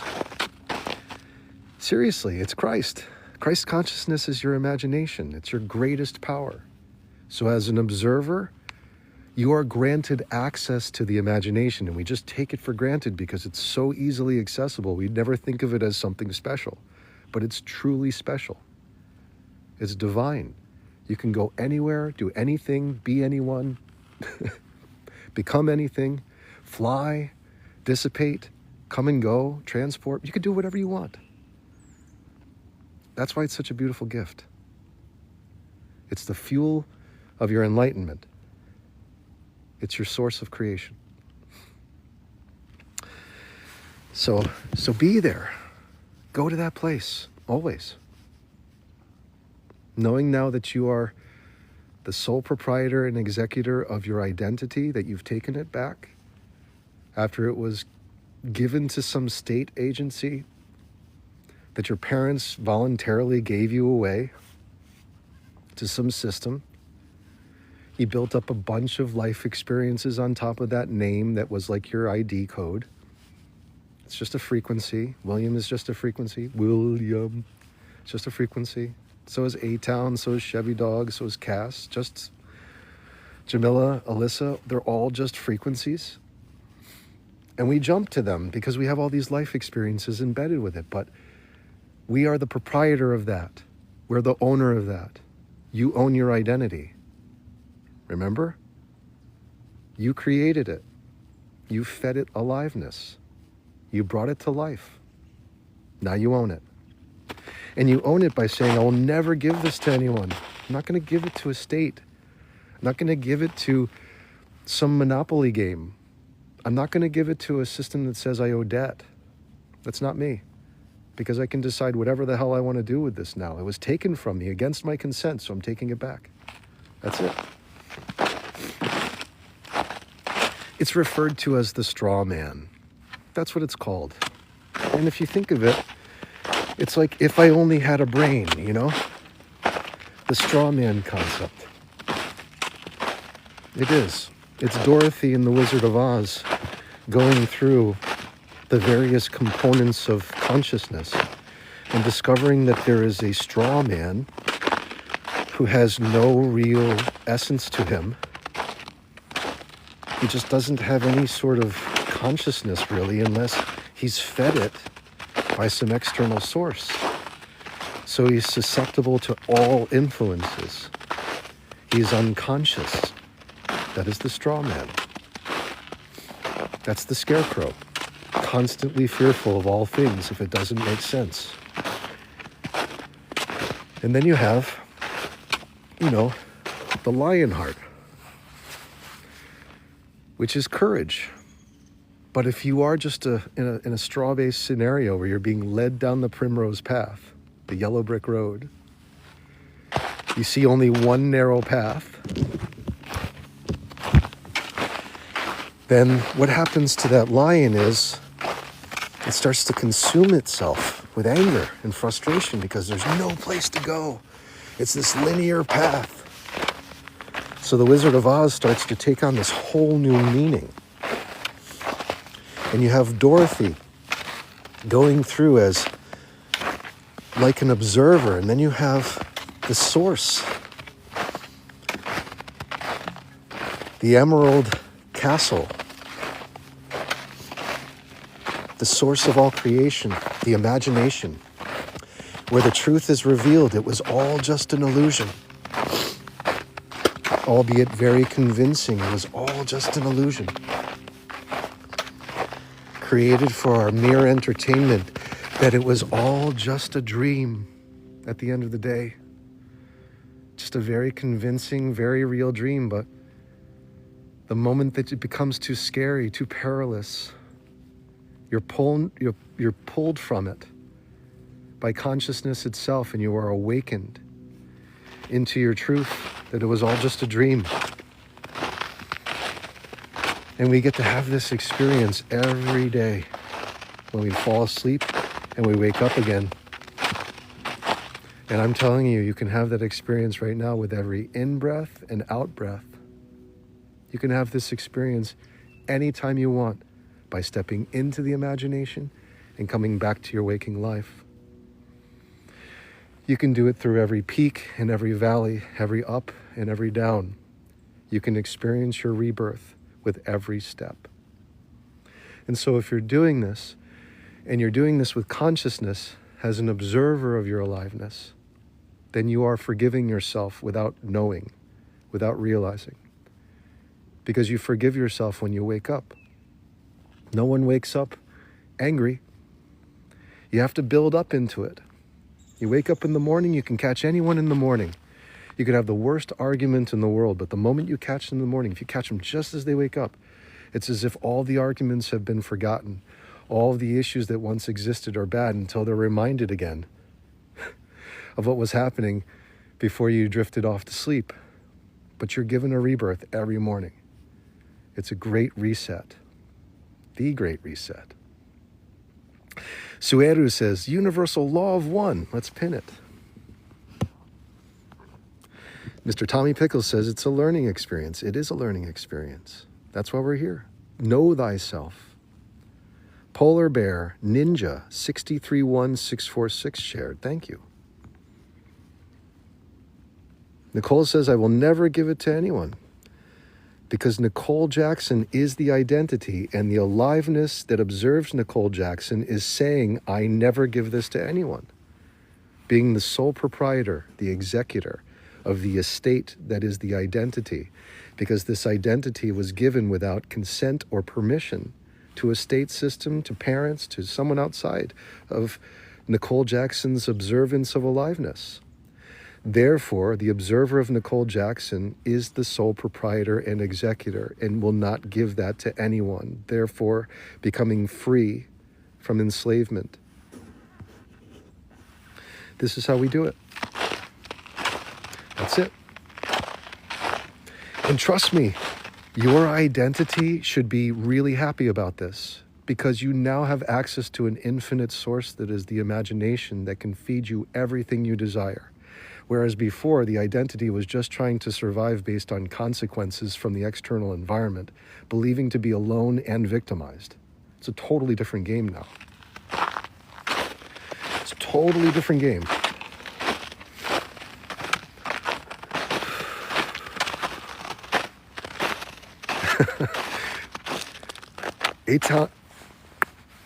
A-Town gets it. A-Town gets it. Feels freaking awesome to be free. Mr. Tommy Pickles, because no one can destroy your imagination or take it from you unless you relinquish it. You give it away.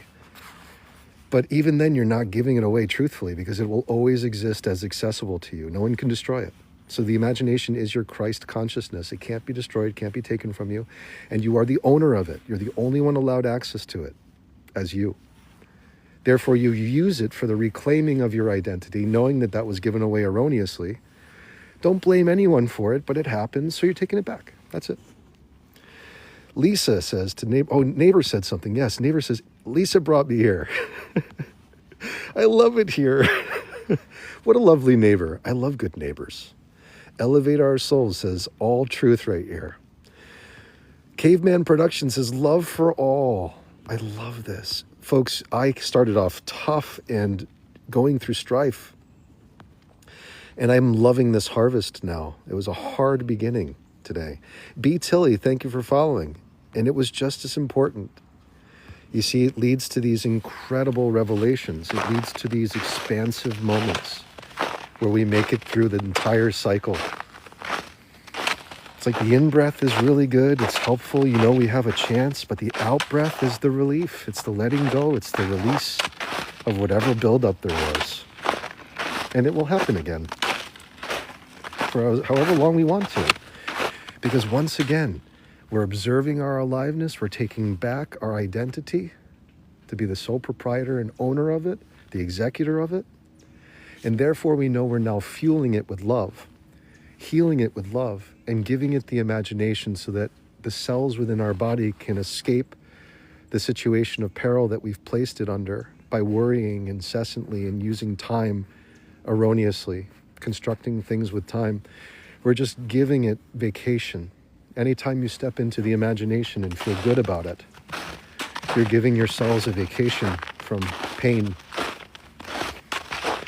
And so you're really helping your inner child becoming a true guardian to your temple of God, which is the human body. And you have to be a child in truth to access that. You have to be willing to say, okay, I'm taking it all back so that I can use it right. Instead of being used by it, I'm going to use it right. Because the ego, just without any guidance or the manual to life, will use your imagination the way that it knows best, which is mere survival, fearing things, putting things at a distance, conflict, controlling, planning, destroying opposition, judging, labeling. And so we're just coming into our power now to say, hold on a second, we're not going to be doing that anymore because there's no more lack. Because now I understand as source that I am everything. Therefore, I'm only lack if I will it, if I want it. Even though it appears to be lacking outside of me or stressful, I know it's a result of erroneous thinking from the past through mismanagement by my identity, which was a creation by me anyway. So I'm just taking that back now, taking control over it, disciplining it, at the same time nurturing it, not hating on it, nor any of the system that it's adhered to, but I am changing the game now. Like the game is getting a significant upgrade, which will include this money, this abundance, this freedom, this love, this fulfillment, this healing, this intelligence, this ability. It's going to include all these things. And at the same time, someone could say, I don't want those things. I want to suffer. I love being a suffering addict. I have a great loving relationship with pain. I want to live it for the rest of my days, and I don't want to even be told these things. I love giving all of my power to my ego, which is a phantom anyway, but I like living that way. And this is why some people really love horror movies, you know? It's like no matter what, like this person is a film buff and they love horror films and they only want to watch horrible things happen to people. They want to see dismemberment and all of this torture. They just want to watch it over and over again. And to each their own, folks. It's just as much their right to live that life so long as they are not trespassing upon others to say they must also live that way. Just as I would offer someone the freedom to go ahead and destroy their lives, in the same light, I will not accept someone saying that I must do that too. That's where I draw the line. Because we are all given our own system to play the game the way we want. My game right now, played many years, I'm talking many years in the horror film, in the riches to rags. And now I want to play rags to riches. And I am playing rags to riches. And I'm playing dumbness to intelligence. I'm playing loneliness to love. I'm playing bad guy to good guy. That's what I'm playing. But some people might be on an arc that's like totally opposite. Going from Anakin to Darth Vader. You know, could be. Whatever you want it to be. But it's your choice. because you're the owner. You're the owner of your game. It does not belong to anyone else, nor should it ever. That would be a great mismanagement of your power. To give someone 2 games to play at the same time. Imagine giving an entire nation of games to one person to play. That would be a mismanagement of human resources, of imagination. This is why you must be totally independent as a free thinker. And this is what our country is all about. Free thinking and free expressing. In God we trust, not in the government, not in the state, not in our teachers, not in our parents we trust. No. Actually, I don't trust in my parents today. I trust in God. That's within me. That's the sole owner of this. The skipper. I trust that. And no one can take it from me. It's immortal. Great. Okay, that gives me security. Nice. I could say this in court. They're going to throw it out. It's true. Youper, thanks for following.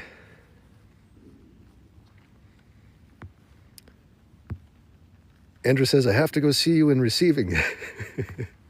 In God we trust. This is it. It's not in this dollar bill we trust. It's not in the president we trust. It's not in politicians or in politics we trust. It's not in even video games we trust.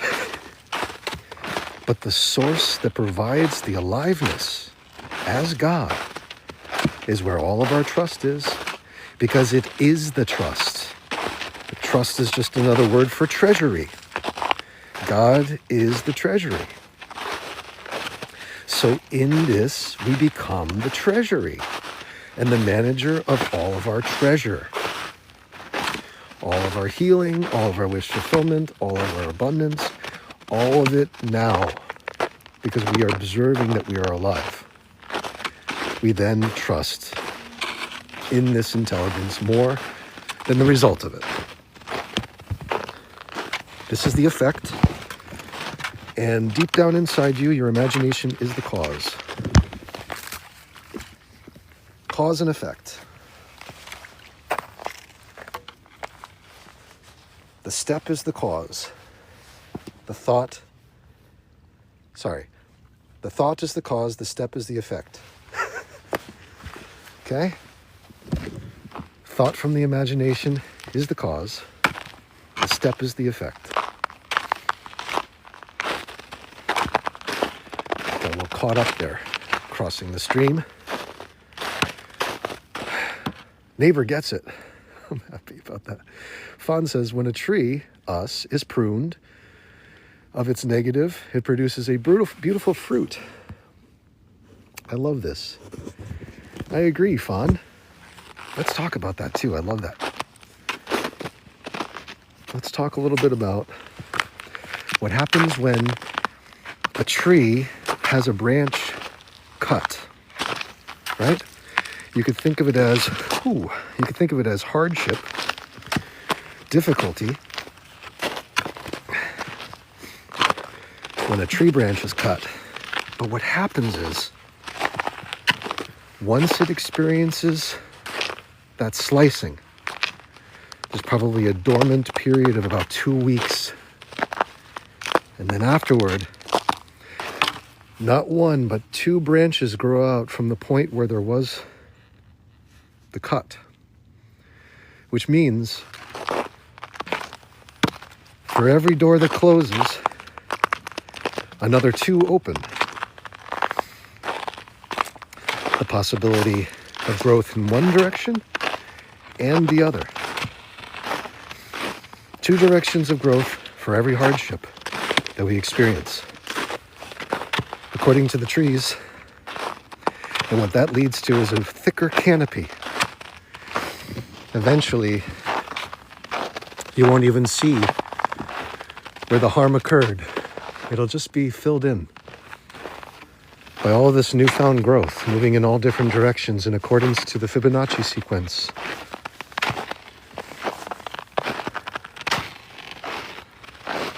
Science on display. Well, ladies and gentlemen, it's getting very cold here. This ice is solidifying. And I'm also saying this because we've been at this for probably 2 hours now. I'm coming into the conclusion of battery probably within 15 to 20 minutes, which means if this broadcast suddenly ends because of battery failure, you will find this broadcast from today, albeit full of tears in the beginning and frustration, quite elevating towards the conclusion where we are right now. Coming into being in our truth, it was the reminder I needed to hear as well, that I am the sole executor, proprietor, and manager of the treasury that is giving the aliveness to William, just as you, as your name, are being fed this life. You are that truth that feeds you life. That makes you the owner of your identity. You can say, I am the owner of my identity. I do not give it to anyone else, lest I become a slave by choice.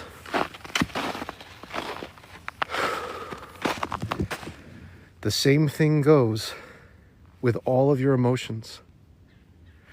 If you give emotional response, just as I did earlier, I am deciding to give my power, my attention, which is aliveness, to something that isn't even here or happening. I was giving it to my past, which was created by me and is illusion. So by coming in to understand this, we can take it back just by knowing that when I go off, I'm talking about the past, which I'm creating as the aliveness of William, creating the past so that he can live in it as an illusion, go back to it, revisit it. I'm giving this to him. And now that I understand that I am more the giver of his life than him as an identity, why would I knowingly and willingly thrust him and his cells into a past situation based in pain that offers no resolution continuously throughout the day until his body breaks down into illness and he becomes depressed and wanting to unalive himself? Should be the question asked by the one who is aware that they're the owner of the body. And so the answer comes, we immortalize the past, says Caveman. That's beautifully said. Let's pin it. Neighbor, thanks for following. Let us immortalize the past through its revision. So this is what we're doing right now. I had a difficult performance through time as an identity, as William, and now I'm coming to revise it as the observer of him. When you become the observer, you are revising, you are re-seeing. Visor, you are re-seeing that which was once performed and felt as real. So now I can go back, I can revise and immortalize the situation by no longer accepting it as real or as something that I wish to entertain. Instead, what I do is I come back and I look at it in my mind by not looking at it. I remove myself.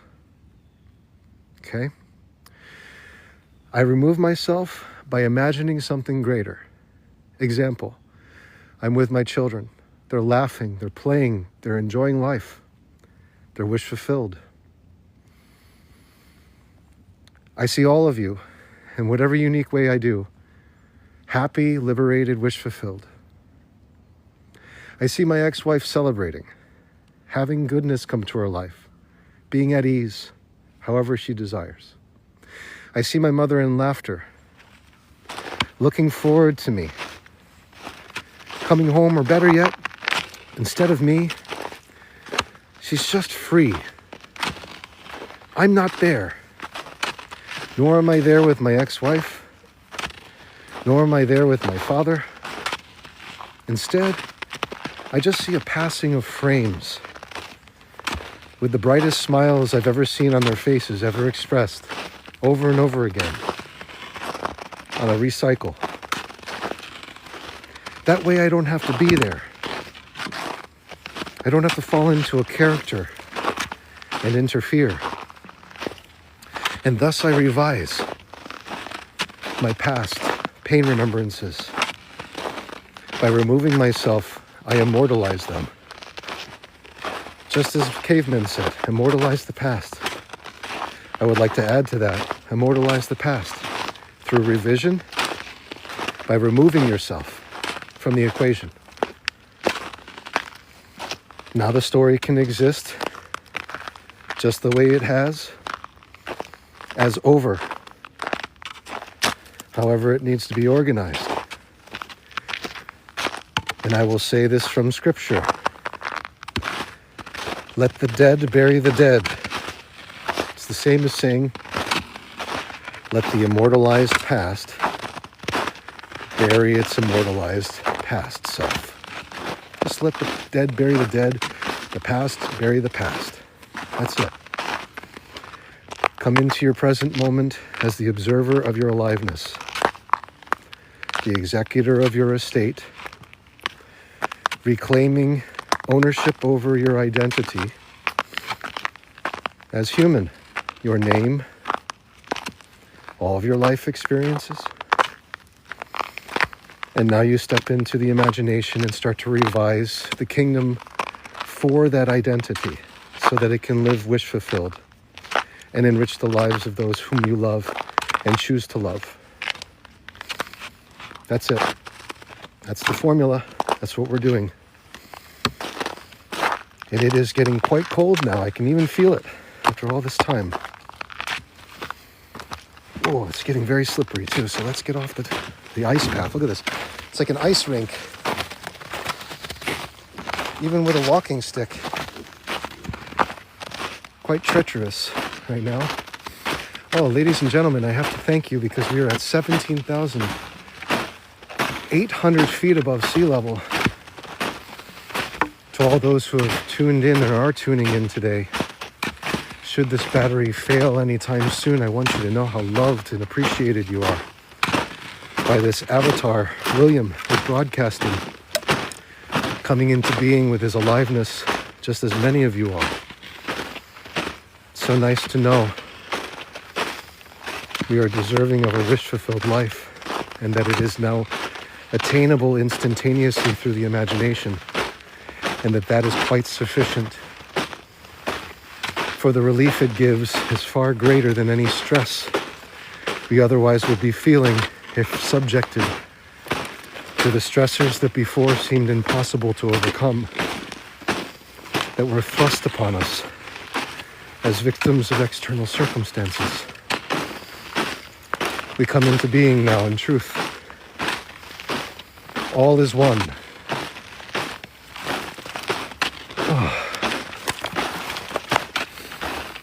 Jack, thank you for following. Hey, Sovereign Slade, great to see you. Grandma, thank you. Geeter.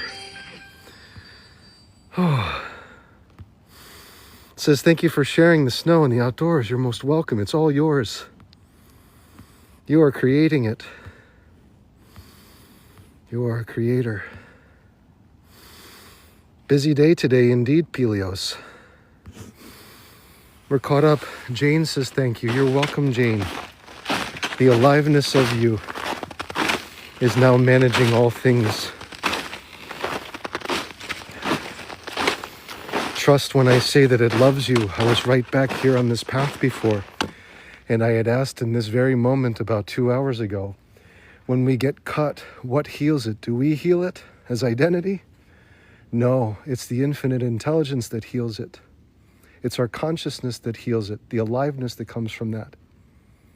So it wants to heal us naturally. It's seeking wounds to cauterize, seal up, and fix.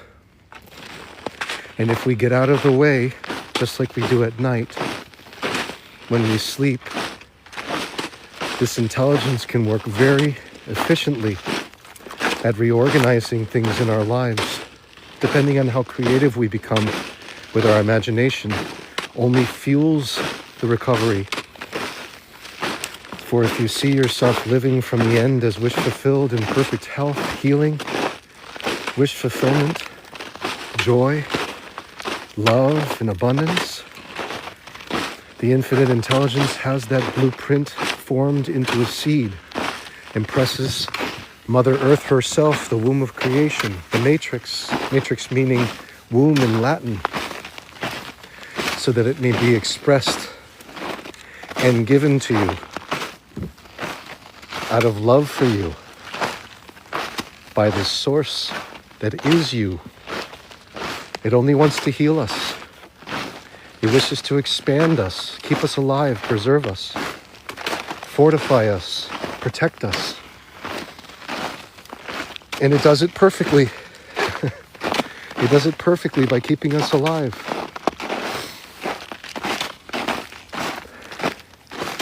Not just with the physical body,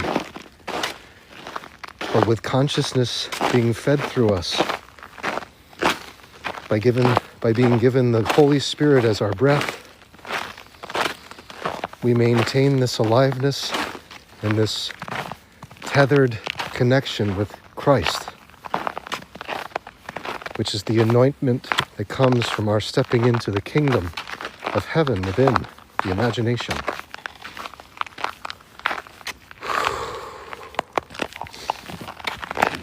I'm so happy that TikTok did not give me any violations today,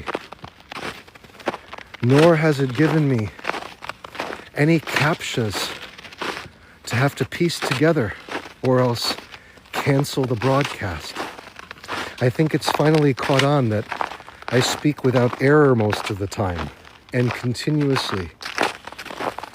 Not because this is a recording that is pre-edited, but simply because we are all listening to the same radio station.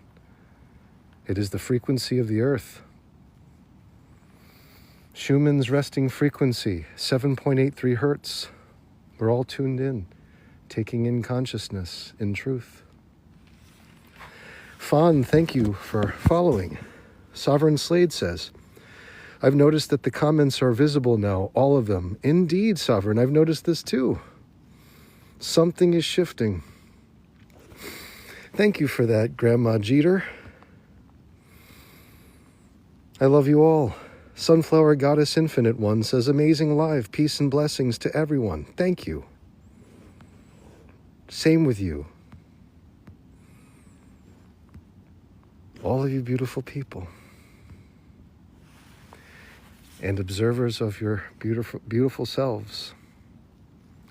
Two parts to the whole. You as observer, I love you. That's namaste. And you as an identity, that is me as your fan. It's okay too. Grandma Jeter, thanks for the bracelet. Tammy Louise says, you're all beautiful. Nicole Jackson says, you are all loved, for we are all one. We are. Having our own unique set-top box experiences with our own video game system, but all the same fed by the same source. We are that. We are the aliveness that does not die. We are the generative principle of all expressed life.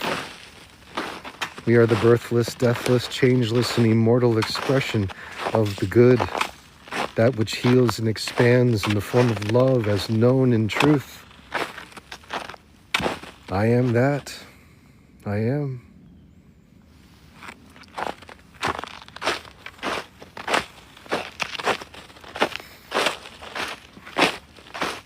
On a good day.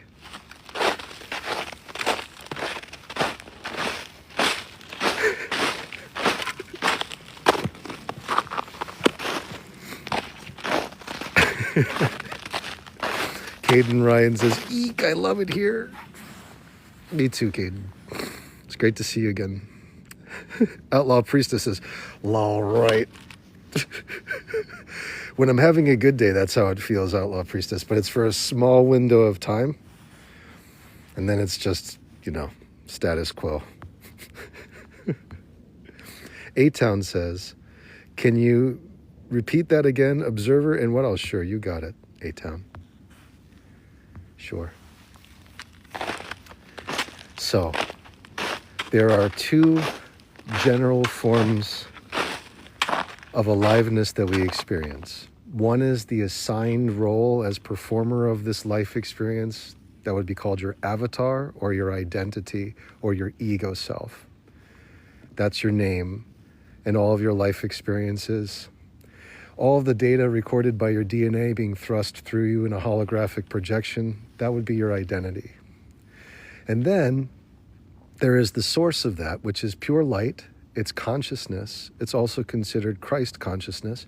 It's a unified field. It's all things and nothing, not existing in an entity itself, but expressing itself through all things before us in the form of consciousness as aliveness.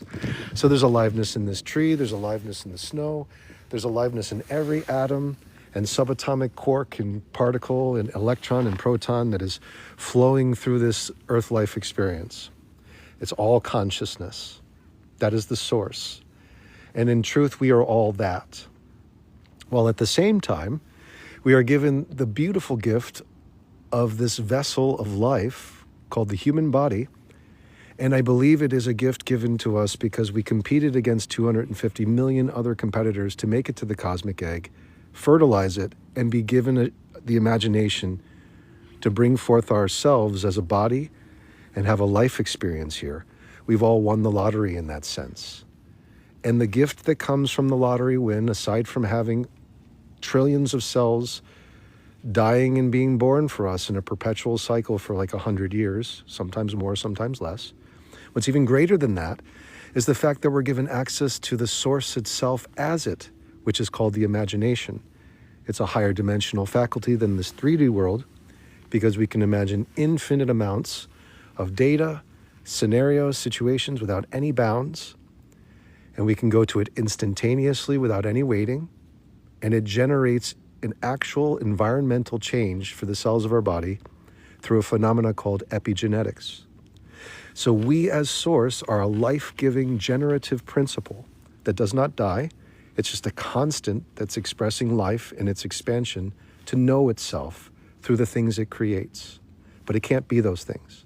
It can only create them as a thought, an infinite thought that is called the universal subconscious mind or the mind of God, the unified field resting in endless potential until it collapses into form as we entertain it.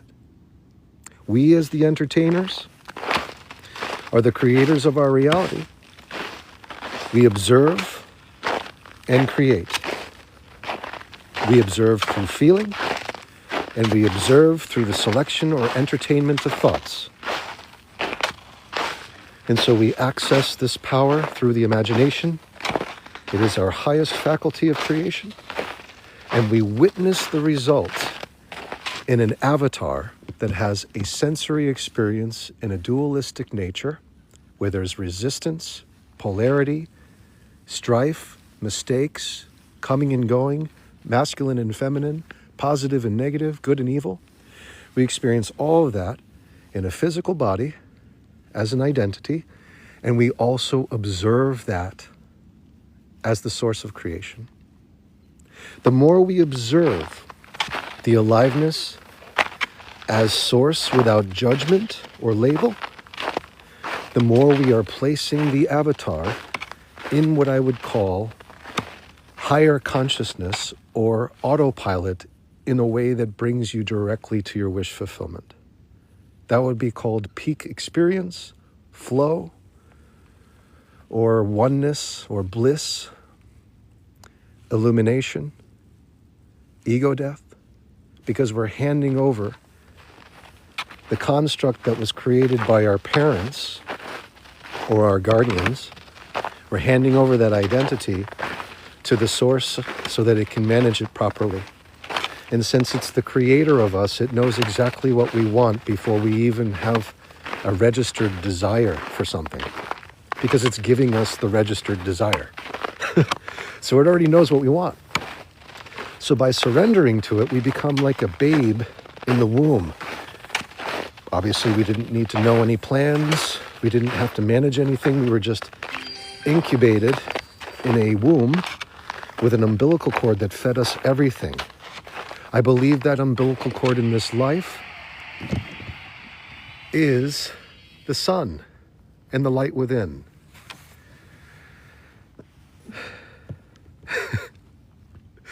Grandma Jeter says, as part of identity, my sidekick is multiple sclerosis and arthritis. It's the story. It's the identity. It's part of the character. Some people have a video game system with a controller where one of the directional pads doesn't work so well. Some of the buttons get stuck from time to time. But still, it's like the coveted, loved, beloved controller that's always used.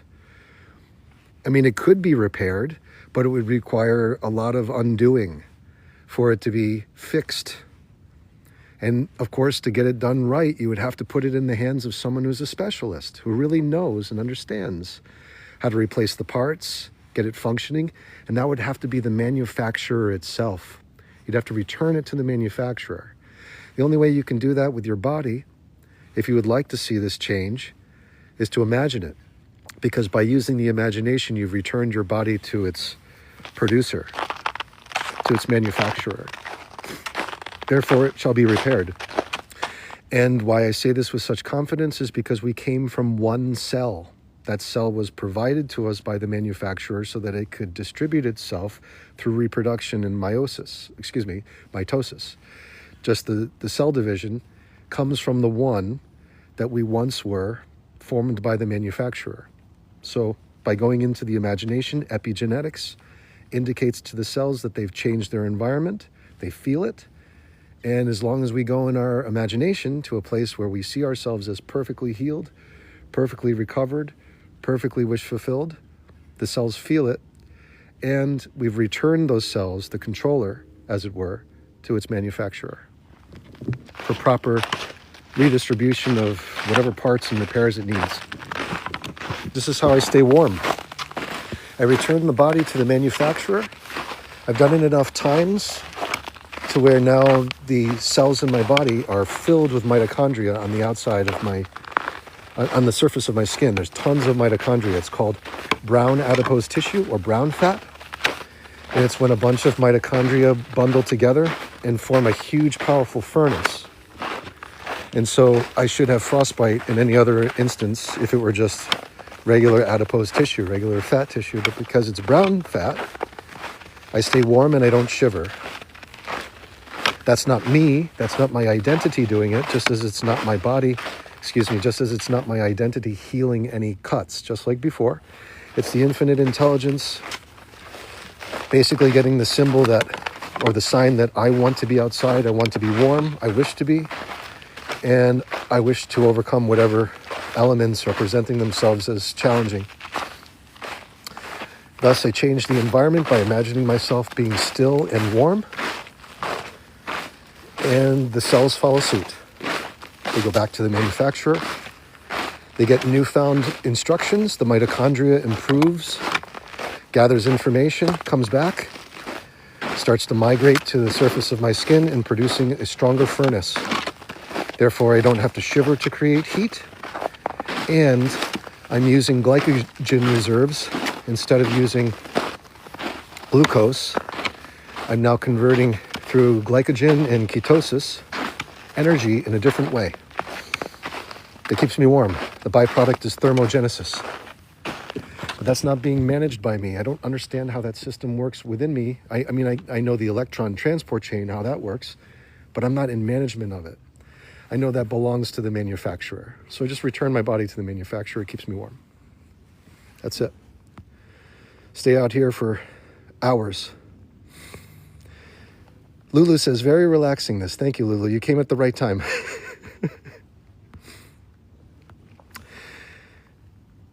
Gmog Jeter says, need to go sit outside. Thank you for reminding me. Yes, that'll be really good. Just breathe through the nose because you'll activate nitric oxide and it will reduce inflammation. Also, Grandma Jeter, this is my personal suggestion to you. As much as the doctors are going to tell you that your cholesterol levels are too high, I would definitely start to get some good quality cholesterol into your body, as well as 15 to 30 minutes of direct sunlight without any sunblock every single day. This will reduce inflammation, it'll also reduce pain, and it will give you a stronger myelin sheath with your neurons.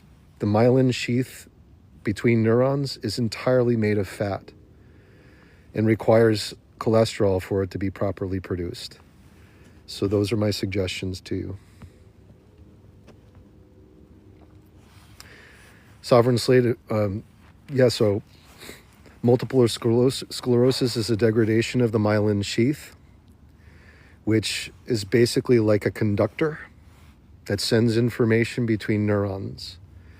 And it's mainly made of fat and cholesterol.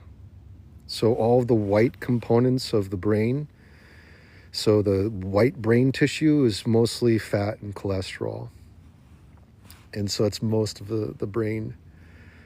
Bless you too, Jeter. There's also other plant medicine that I can't mention here that probably you've been told will help with the reduction of inflammation. Ashwagandha, turmeric, ginger, really helpful. Make sure you reduce your fluoride intake. Drink spring water. You can go to findaspring.org. And the rest will be through the use of the mind and the imagination, imagining yourself as wish fulfilled. The ego is going to fight it because there's an identity component there, that you have a permanent condition. I don't believe this because you've come from one cell that knows the way to form into your entire body, and thus the manufacturer knows how to heal it. So by putting you in the hands of the manufacturer, not myself, not a doctor, not anyone else, God forbid, I'm sorry. A lot of people are offended by that, but there is no greater manufacturer than the one cell that brought you here and gave you everything that you are. And I'm no exception. So by returning to that, which is your imagination, the imagination is your consciousness. It's the original cell. It's the progenitor of infinite intelligence that gives you life. No human is an exception, nor is anything that is in our conscious experience an exception. It's all brought forth by this infinite intelligence, which is God. Therefore, giving anything that is a burden to it, by simply going to a place in the imagination where you're perfectly healthy, healed, and wish fulfilled, is the proper way to ask for healing. You have to believe yourself to be healed, and that is a proper ask. Thank you very much, Grandma Jeter, for the hand hearts. And as you start to feel change and shift and relief, you can simply say, I am grateful for this incredible gift of perfect mobility, perfect movement, perfect relaxation. And this is my actual true state of being, and I'm most grateful for this because I know I'm doing it for myself through this infinite intelligence, which is more me than anything that the doctor says I am or anyone else says in judgment of my ego, because my ego is also a creation of this source too. So, handing it back to the manufacturer. The other way I say I hand my pain back to the manufacturer for reprogramming and maintenance and repair, as I say, I cast this burden on the infinite intelligence and go free. I cast this burden on the Christ within and go free. And by going free, I step into the imagination and see myself as wish fulfilled. That's healing. That's it. That's the ask, and that's the prayer answered. Once the cells start to feel that environmental change, which is immediate, inflammation goes down, pain is reduced, and the byproduct that comes from all of that continuous work through meditation, which is what it is, it's meditation, it's organized prayer. What comes from that is the outside world, which feels the results last because it's the result of our prayer, not the cause or the relief for us. It's just the result. This comes last. So your body is no exception with that. But the cells within come first. As soon as you go to the imagination, the cells feel that shift. That's called epigenetics. Dr. Bruce Lipton, who's been studying cell structures for about 50 years, discovered that if he took stem cells from the womb from the amniotic sac, if he took stem cells and he placed them in petri dishes and put them under various stressors in different environmental situations, the cells would get sick. They'd start to break down. But what he realized was it wasn't permanent, that if he took those cells and took them out of the stressful situation, the stressful environment in the petri dish, they would recover on their own. And so what this speaks to is the environment determines the health of the cell. And the cell would change based on thought itself. Its environment would be believed to be safe if believed to be safe. And it would also believe itself to be sick if believed to be sick. And that's called epigenetics. And this has been proven now through quantum phenomena and many studies done by Dr. Bruce Lipton as well as Joe Dispenza. He's done a lot of work on this and a lot of research on this. And he does retreats with this with just thousands of people who are all experiencing dramatic life change through this phenomena called epigenetics. So it's all there. It's all there in the mind and the imagination. There's Overoff ask, and you will receive, seek, and you will find, knock, and the door shall open. Indeed, that is beautiful scripture right there. It's the truth. Madre Cast says, can we do Tumo meditation? I think we still have enough battery. Grandma Jeter says, yes, I did that and been better than before. Forgiving my trauma as a child helped. That's true. Just keep going into the place where you feel wish fulfilled, and that is forgiveness of self. And that is the way to receive the answers to your prayers, to grant yourself that change now. No delay. Tammy Lynn Williams, thank you for following. Ginger33 mentions Florence Scovel Shinn, one of my favorite authors and New Thought practitioners. The Game of Life and How to Play It is her masterpiece, and so is Your Word is Your Wand. These are great books, and they're free. Totally free. Hill Young, thank you for following. Yes, we can do Tumo meditation. Let's do it. Just for the return here, and until the battery is alive on the phone. Tumo meditation, also referred to as the bliss of inner fire, requires to draw in energy as if you had a hollow space or cavern in your spine. When you breathe in, you are drawing energy from the earth. You could imagine it as a warm light, perhaps reddish or orange or green, whatever color is most soothing to you. It could be just blissful white. Whatever it is, you can draw it in with your breath, imagining the light coming in through the spine and residing at a center small flame in the solar plexus region of the gut. So that chakra, the solar plexus, like the furnace or oven of the body, is where there is a flame, and you are drawing this light through the spine with every breath into this oven. Close the oven, and whatever was drawn in, whatever feelings, whatever sensations, they are just being melted away. And what is left is an effervescence of truth and nourishment for your body. And it graces your entire body from the crown at the top of your head all the way down to the soles of your feet. Now, this is a practice that Tibetan monks will do for 20 or 30 years. It's not something that you can expect to give you illumination all at once unless there's been previous work done. I would not expect that. Just take it slowly. And as you do this practice, the flame in your gut that you're imagining, called the short A, that's what it's referred to in Tumo, will gradually get larger. And every time you're pulling in this breath in the form of light through the tunnel of your spine, you are awakening the Kundalini energy within your body and healing your pain remembrances. That is essentially the concept in its entirety. Tibetan monks believe that the inner fire, or Tumo, in this way, is the only meditation necessary to reach illumination. But there are others that are very powerful, but require multiple disciplines in order for illumination to be achieved. So I would look into and read as much as you can, Madhricast, about Tomo and the bliss of inner fire. Become familiar with the book and take it slowly. And what will come from that is a gradual increase of inner light and power through the transmutation of pain. Of inner light and power through the transmutation of pain. Of inner light and power through the transmutation of pain. Extent your reproductive energy, since it's passing through the reproductive organs. So something to keep in mind and consider. If you have traumas in that area of life, through the reproductive organs.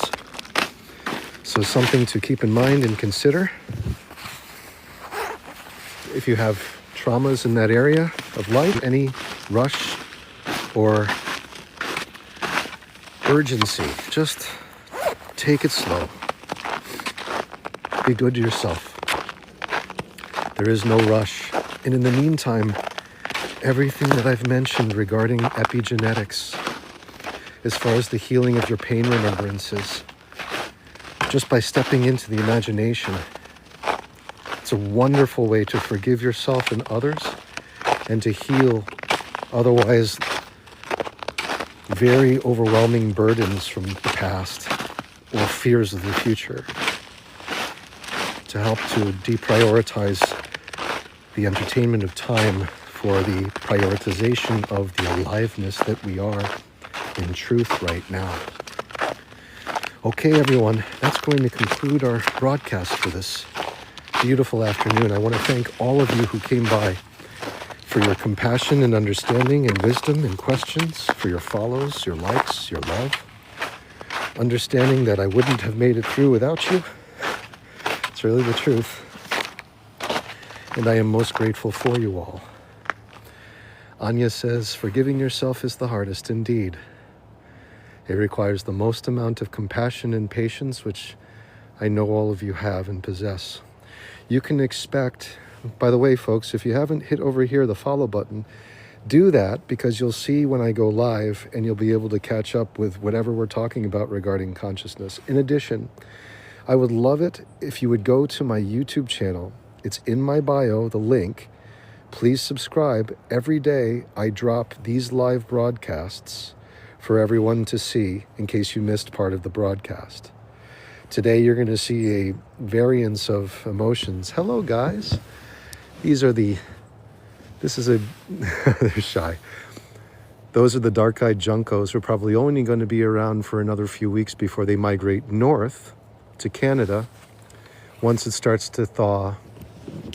But for now, they're still around and showing love. In any case, Ginger says, sending much love and appreciation to you, King William, and my family of kings and queens. We are one love indeed. Beautifully said. Hello, chickadee. Hello. That's a chickadee right there. Sovereign says, got it. Hello. We got two chickadees here. Hey, guys. How's it going? You guys want treats? Okay. Hello, chickadee. Yeah, guys. So everyone have a beautiful day, okay? Please go click on the YouTube subscribe, because you'll see the drop when it comes out and you'll be able to watch the full broadcast. All right. I'm now sending to you the fullness of the divine love of my being to bless and prosper you. I observe you are alive as the sole proprietor of your relationship with God as an identity, and I see you as greater than that, as source itself. All is one. I love you all. Peace be with you. Until next time, live wish fulfilled. God bless.